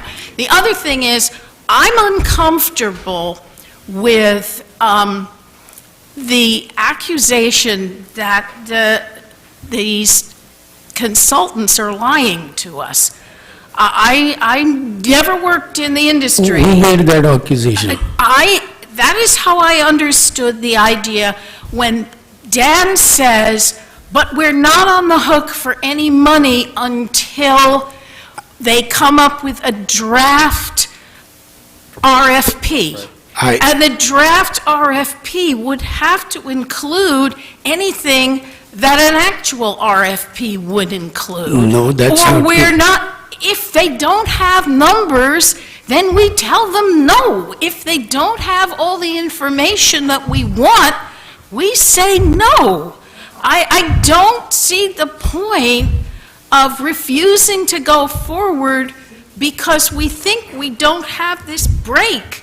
And Dan has told us that there's this break point where we can say, you haven't given us enough information, no. And we need that information before we can move forward. Okay, And so I'm No, I just want to uncomfortable. clarify, because That's what I'm not accusing anyone of anything. No, but I'm you just saying- misunderstood. what I'm saying. I believe that there's, that Gable is making a proposal in good faith with a meaningful draft RFP that we can actually use to make a decision. If there's no numbers in that, but there would be numbers we could use to judge whether the proposal is a good one, whether the project would actually save us money, only if we pay, then that's no good. So is it Peter's turn, and then I'm going to call the question? No, there's a motion on the floor, so... Well, that's what she's calling. Oh, There's a for that motion question. and a second. Let's Table. vote on tabling. Right, so I'm not going to be... I just go want ahead. to say one other thing about tabling. I liked Mr. Murray's comment that maybe a group of people who are not here clapping and cheering and are not clapping and cheering on the other side, and I would feel uncomfortable with that. Mr. Maher. That's totally unnecessary, and you know it. I think that Mr. Murray's suggestion of finding people who will be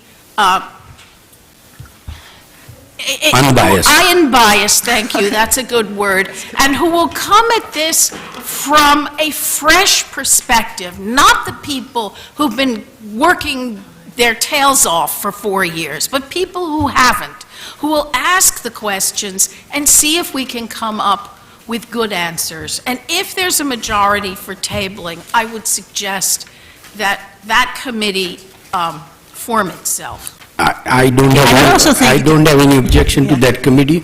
There was a gentleman here, I think Aisha invited him, Swaminathan or something, last time.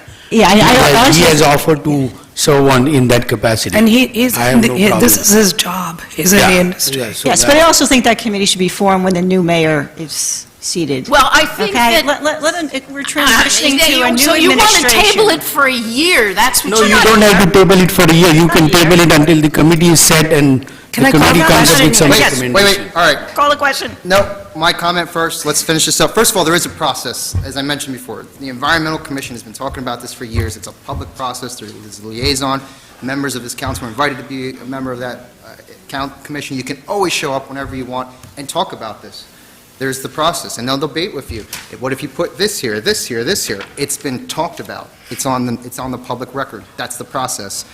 But that's fine. I just want to reiterate what Ms. Miller said. We just need the facts. We need the information without paying for it, and we have that opportunity to get there just like we did 4 years ago, which gave us money and made us green. So let's call the question. Okay, this is the Call table. the question. Let's call the question. Motion to table. Yes to means table. table, no means don't Table table. that whole resolution, yeah. This is the table. Was it R-129? 129. 129. Jeevers. Yes. Hamilton. Can I say why? No, wait, you gotta vote.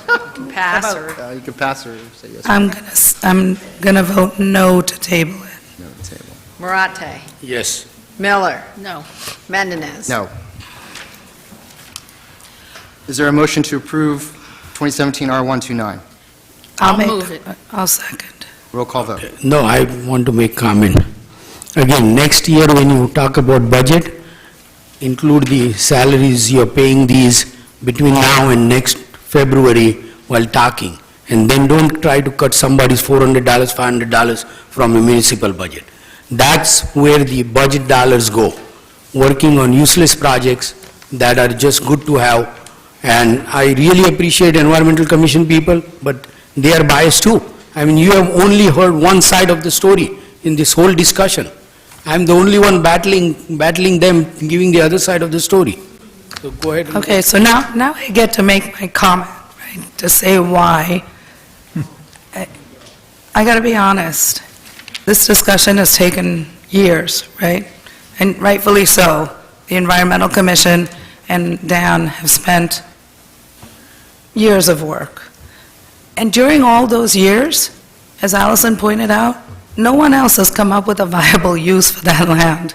So I'm tired of talking about it. I think that that's a viable use, that's probably, that and maybe a rec option are the only uses. There's not a lot of uses that the municipality can dedicate that land to. We went through all of this. So at this point, There are other alternatives in the township for rec use. Our township is really good about rec uses of land. So I think it's time to just get on with this discussion. And you make valid points, Hemant, but at this point, I feel like I have the assurance that the administration will come back to me before a dollar is spent in hard cost. Okay? In soft cost, this is part of Dan's job. He's doing his job. And Mike, I don't know what your deal is, but you're amazing. So here's the deal. It's time to just get it moving. I just want to be noted for record that nobody was ever asked what that land can be used for. Okay, you say nobody else has come up with a use, nobody was ever asked. Only the Environmental Commission said we can use it to put solar. But you don't need to be asked. No, you Linda need here to- has on her you- own no, come you- up you- with 6 things that you can do with that land. No, the mayor needs to ask you what you want to do. We did Okay, ask- that's how the township works. The And emergency- I am again saying on the record, you're going to get a proposal which says what the RFP is going to look like, and you will say this has no numbers, and they will tell you to generate numbers, we need $35,000. I'm just stating that on record. then I hope I am wrong, I sincerely hope I am wrong, but that's what I'm saying, and the same 3 people will support it that time, and we'll go ahead and waste $35,000 of taxpayer I money. don't think That's so, my... because if I am still sitting up here, and I have another 2.5 years, I will tell you, and they come to me with an RFP and say, well, I don't know how much you'll save, but if you pay me $35,000, I'll tell you, I'll say goodbye. And we did ask what can go there. When, again, Mr. Maher was council president, we were looking at a new emergency services building. We were thinking, let's put the new emergency services building there. First question we asked, what else can we put there? This is years ago.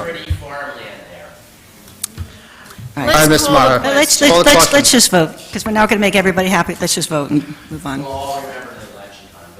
Jeevers, No. Hamilton, Yes. Marate, No. Miller, Yes. Mendinez. Yes. That's what- All right, introduction to ordinances.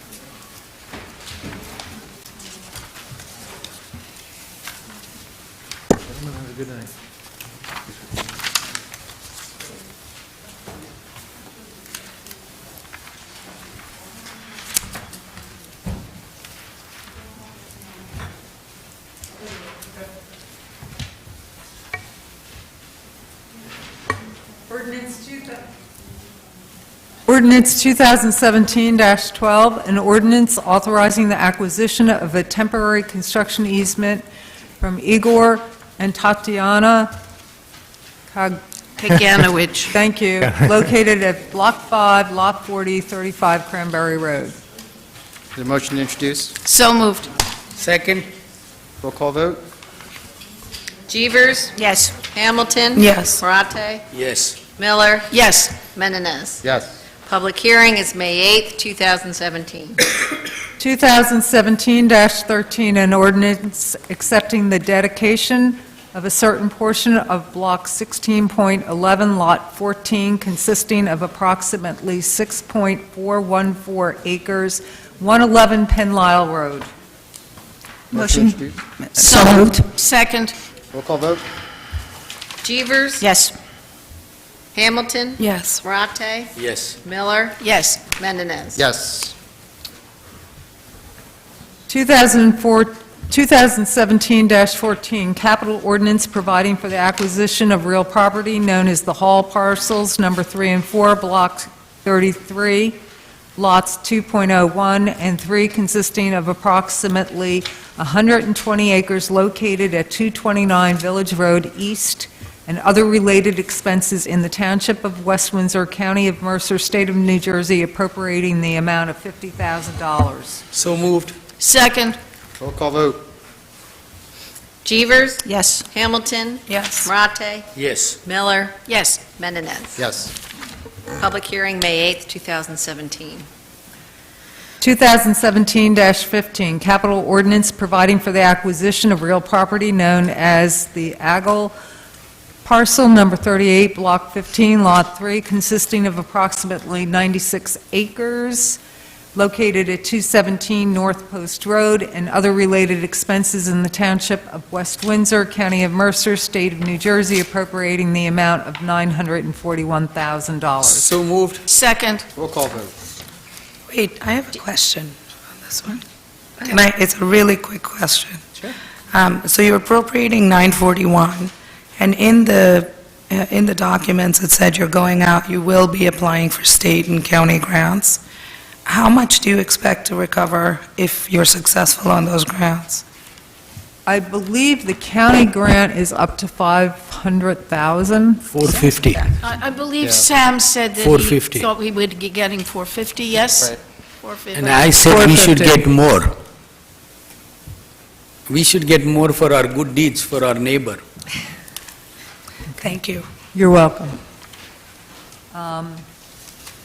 Was it roll call vote at that point, or did we? No.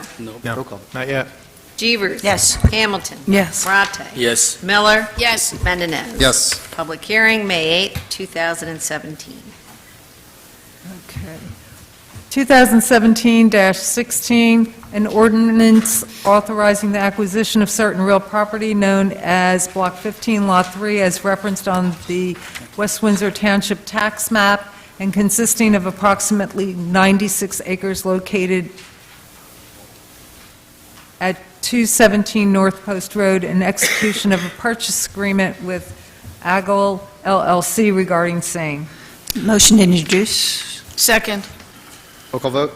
Jeevers. Yes. Hamilton. Yes. Rate. Yes. Miller. Yes. Mendinez. Yes. Public hearing, May 8, 2017.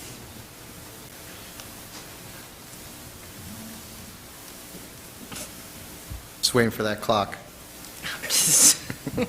Any moment now. Yeah, I want to be here past 11. please no. No, we can extend the... I don't think it... No, I said I don't want to be here past 11. I didn't say we can't be. Something else going on. It's 5 of 10. That's right. Past There we 10. go. Yeah, 2 minutes. Public comment.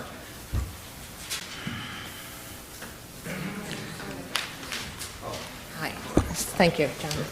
Kathy Brennan, 1 Courtney Drive. Of course, I'm very disappointed that you approved the resolution, or is it 129?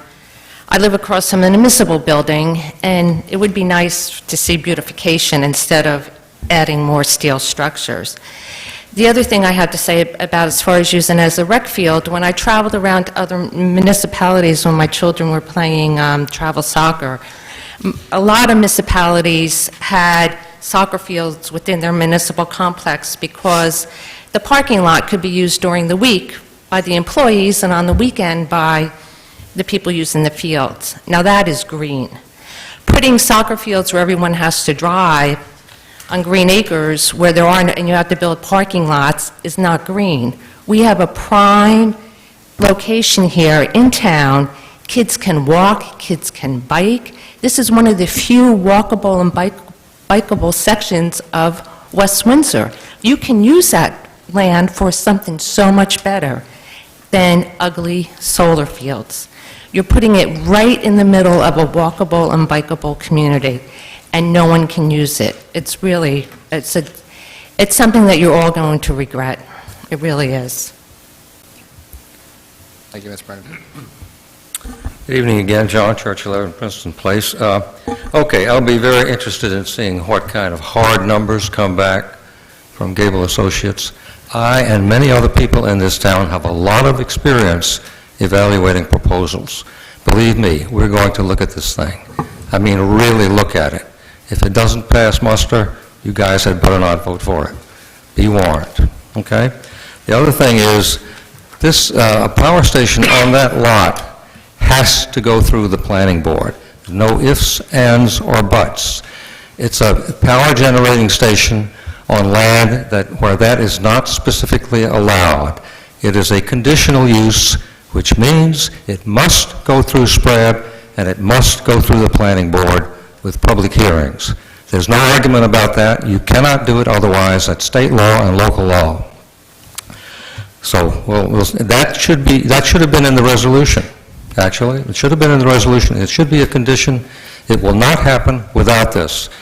And if somebody tries to push it through, there's going to be an issue, okay, without a planning board hearing. Believe me, there is going to be an issue.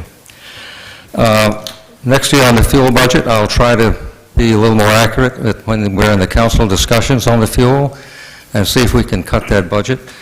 Some years ago, I worked on cutting the fire hydrant budget, and it did work. We made it much more realistic. I'm in favor of realistic numbers in budgets, not padded numbers. So we'll take a look at that again next year. I'll try to retrieve what we actually did spend this year on fuel. Now, on the notes that we have received from other towns, I wanted to mention this. I won't mention the names of the towns, but we have two towns at last reading which had given us notes, each one for more than $2 million. One of those towns has not paid back 1 cent of that money, of that principal. They have paid back interest. This year they have not budgeted 1 cent on the principal. Now, I don't know whether it's legal to just roll over these notes without telling people. That's apparently what happened. The other town has only paid back 10% of the principal. Yet these notes are supposed to be one-year notes, at most 13 months. If they're going to be rolled over, we have to know about that. Council has to know about that, and I'm glad that the process has now been underway. But please, let's not have any rolling over of notes that are one-year notes and indefinite non-payment of the principal of these notes. That's our money. It's happening right now. I could give you the names of those towns. I won't do it in public. Would you email it to us? Absolutely, I will. I will. In fact, yes, I will email. I have the details, and I'll email you those. Yeah. Okay, so with that, thank you. My time is expired, and I'll give the podium to someone else. Thank you. Thank you, Mr. Church. Okay, 2 items. To John's point, Brian Maher, 135 Penlisle Road, you guys should know this. You should know where 13 million of our dollars are, okay? And I don't like an administrative person calling me out like I'm wrong when she's wrong, and she admitted it during the process if you were listening and paid attention.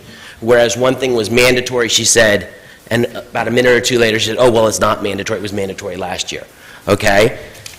And I don't like when anybody up on the dais or our council says she did everything she was supposed to do, because she didn't. It very clearly says in our audit that you were supposed to get the governing body a monthly report on these investments, and you weren't. You were not. And that's the truth. And I resent a member of this township who's collecting a salary and benefits, etc., misrepresenting the truth to make a former council president look wrong when in fact I had done my homework, and by the looks of the people on the dais, you guys maybe didn't. You don't even know, as we do, who's got our money. And then for her to represent that that was inflow-outflow money is wrong too. Inflow-outflow money, if you look at your audit, is $50 million in various bank accounts. That's your inflow and your outflow from tax payments and paying the school board and utility bills, $50 million, of which we've clearly been overtaxed $13 million that she doesn't know what to do with, so she went and invested it in other townships, and we don't know what their credit ratings are, do we? For 1.2% interest. You could go to JP Morgan tomorrow and get a cash management account for, I don't know, maybe 1.1 and have access to that money every day from a AAA credit, biggest bank in the world, okay? So you're being kind of bamboozled, and I think you should open up your eyes. As it relates to the solar farm, you've just gone down a slippery slope. This is not really about the contract and this and that and the other little minutia. This is, do we want a solar farm in the middle of our freaking town?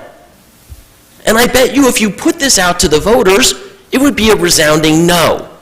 You want to put it on the outskirts of town? Maybe.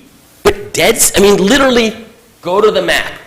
The middle of our town, where we drive by every day and we see nice little farmland. People perceive that that's what it's going to continue to look like. Not that you all are going to go put up a bunch of solar panels and concrete for God knows how long to ugly up this town. That's the gist of this. Not am I going to save a couple of bucks, or I'm going to pad my resume, or whatever. Do you want to ugly up our town? And for Mr. Hornsby to say, this is just the beginning, should scare the hell out of you and everybody who lives here. Seriously, get with the program. Thank you, Mr. Maher. And in 3 minutes. Mike Hornsby, 978 Alexander Road, Chair of the Environmental Commission. With respect to what Brian had said, this is just the beginning. What I meant was, what I said was, this is consistent with the state's hazard mitigation plan, which says, yes, town centers ought to put in these resilient measures. So it's not a one-off with respect to the statewide effort. I don't expect that there's going to be, multiple microgrids in the township, because right here is where all our critical facilities are. The central feature of this project is not solar. It's not a solar project per se. It's a resilient project. Yes, there's a big solar component to it.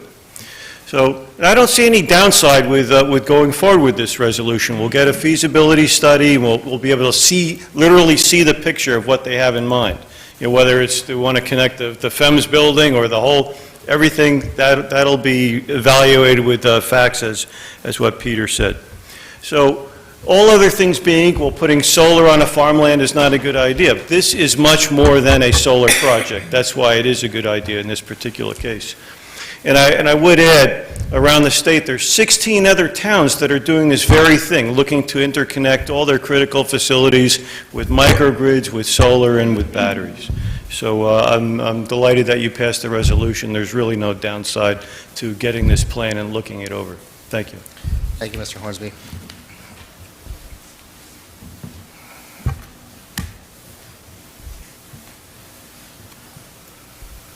Again, Gene O'Brien, 13 Green Drive. Referring to the resolution that you did adopt, R129, I submit that there's some vagueness in the resolution in the second, be it resolved. It reads, quote, "a proposal provided by the consultant," unquote. I would respectfully submit that you would be well advised, if Mr. Herbert does not find it to be a substantive change, to change a proposal to the proposal dated, and I think it was April something. 18th. That way, the provisions that are in that part of the proposal from Gable Associates are locked in as what you expect them to do and what your exposure is, both financially, et cetera. Right, that's usually Thank you, done Mr. as Exhibit A. Correct. It doesn't Yeah, say it and the says resolution's already been proposal, voted on, so you can't go Right. back unless you want to do an amended resolution. Maybe the minutes can reflect Yeah, let the somehow. minutes reflect that, if that's okay. Right. That way it's, Yeah. it can be referred back. Great. Anybody else for public comment? Council reports. Ms. Cheevers. The school board meets tomorrow evening, April 25th. On the agenda is the proposed 2017-18 school budget. The school budget meeting starts 7:30 p.m. at Village School. I believe there's also a resolution on funding an addition for Maurice Hawk School. I believe there's voting on capital reserves, $12.5 million. So if that interests you, please go to the school board budget hearing and meeting tomorrow evening. Mr. Herbert, on Mr. Church's comments, the solar array is a conditional use. They would have to go to the planning board. Is that correct? But it's a governmental matter, so I don't know that it's, I'd have to review the case law on that, but it could be just a courtesy review. I'd have to look at whether it's I have to look at it exactly, whether it fits into conditional use or not. But again, that's something I would review with Mr. Surtees when it would come up. Right, okay. I was just trying to get clarity on that, yeah. Okay. That's it, yeah. Thank you, Ms. Cheevers. Ms. Hamilton? Nothing, thanks. Mr. Marate? The parking authority met, they told me they still haven't heard back from the administration about their request for reimbursement about their expense for issuing tickets, and they also had a request that I meant to send to Francis by email, and I'll do that tomorrow, about readjusting the timing on the traffic light in the evening coming out of one drive because the traffic backs up significantly. So I'll send that email tomorrow. Thank you, Mr. Marate. Ms. Miller? I don't have a report, and Mr. O'Brien has left, but if I can put in the minutes, thank him for his acute reading of the resolution, and let the minutes reflect that. I wish he'd had a chance to read it before we voted. That's all. And Mike, I would expect, based on previous experience, that the microgrid, if it's ever built, would have to come before the planning board for Yes. a courtesy review. But my question is, would the mayor and the council person have to recuse themselves because the township would be the applicant? They would not? No, they would not. Okay. Because we had a case where that had to happen. Yeah, it would depend on their role, but not in this situation. It's purely governmental. Okay, but there would be a courtesy review. Yes. All right, come on. It's real, it's just not binding. Again, so that Mr. Church doesn't lose his mind behind me. Okay, Mr. Church, if you want to continue to yell while I continue to talk, you're welcome to do so. I'll wait. Are we done yet? Thank you. As I said before, I will review the issue with Mr. Surtees with regard to land use, with regard to what the property and zoning requirements are. We'll make a decision whether it will be a courtesy review or a conditional use review. Until we do so, I don't want to opine on it until I review all of the relevant documents. Okay, thank you. I was just mentioning past experience, and I just want to thank everybody who took part in the discussions today. It's very difficult to sit here when there is so much passion in the room. And, well, that's what you pay us the big bucks for, and that's what you paid Brian the big bucks for 4 years. And if there's anybody watching, thank you. Thank you for... I don't get big bucks. That's sarcastic. If there's anybody watching, thank you for your interest. Environmental Commission met last week. No surprise on what the major topic is, so that's all I have to report. We're going to come up with a new rule. If you have more than 3 outbursts, you're going to have to run for council. So that's going to be the new rule. Ms. Schmidt. I have one question. On Friday, I believe, my office sent out 2 proposed items, one being a bond ordinance with 2 recommended changes, and the other being a proposed capital ordinance, which would be fully funded from the open space tax. In order for bond council to proceed, unless they're going into this, we know that there are 4 votes. It does not make sense for the township to spend money on having bond council draft something that is not likely to get passed. So I need to know whether or not you would want the administration to proceed with the drafting of bond ordinances. If you want to defer this, this would then put the effective date of the ordinances probably in late August. Wait, you sent this out on Friday? Right. So I'm not prepared to talk about it today. That's fine. Yeah, we'll get back to you later. We'll get back to you. I'm just asking. No, it's fine. Is it all right if I ask? I mean, Yes. Yeah, and I think in the email, I had asked that I would bring it up. Yeah, you did. And that's fine, but I'm only asking a question. I'm looking for direction that the CFO asked me to ask for. And my irritation is not directed at you. Okay. It's directed at that little thing that you guys gave me to review these emails on that doesn't work. Oh, the So- tab. That's town And I know property. Hemant has had his issues, and Allison has had his issues, so if you're ever going to go out and buy new devices, don't buy those. Latest and greatest. Fully charged. I'm finding I'm doing better. What is it, the surfaces? Fully charged. Yeah, well, I was the Doesn't pilot get so for that, and it worked well for me. Anything else, Ms. Schmidt? We'll get back to you on that this week. That's fine, and it can wait until the next meeting if you Okay, like. I just want you to have adequate time to look at it. We And were talking Okay. about the EAB and is that the change in that dollar amount? the two changes are as follows, Yeah. and there were revised program sheets. One on the EAB tree undertaking, which is grant-funded, partially grant-funded, and the other one is to increase the improvement authorization amount that would be in the bond ordinance from $100,000 to $130,000 for a brush fire vehicle that our volunteer firefighters have asked for. Gotcha. I don't have any problem with either of those or with the other ordinance. I will email you to that effect. Okay. But I did have, my computer is not sick this week. Okay. It's hurt, that's why I said this week. Yeah, I was Okay, fine excellent. with Motion this. to I close. saw Is you there about a the closed session? indoor There's no closed session, right? I'd like to do a quick closed session on affordable housing, if that's possible. Yeah, this is worth It's very listening important. to. I will be very entertaining for 5 minutes or so. Okay. Okay, move to go into closed. Second. It'll also be depressing. All in favor? Also be depressing? Hold on, You know what that means? I've got to read this, I didn't. 10:20. I'm sorry, Miss. Start That's all right. if you're here at I- 10:20.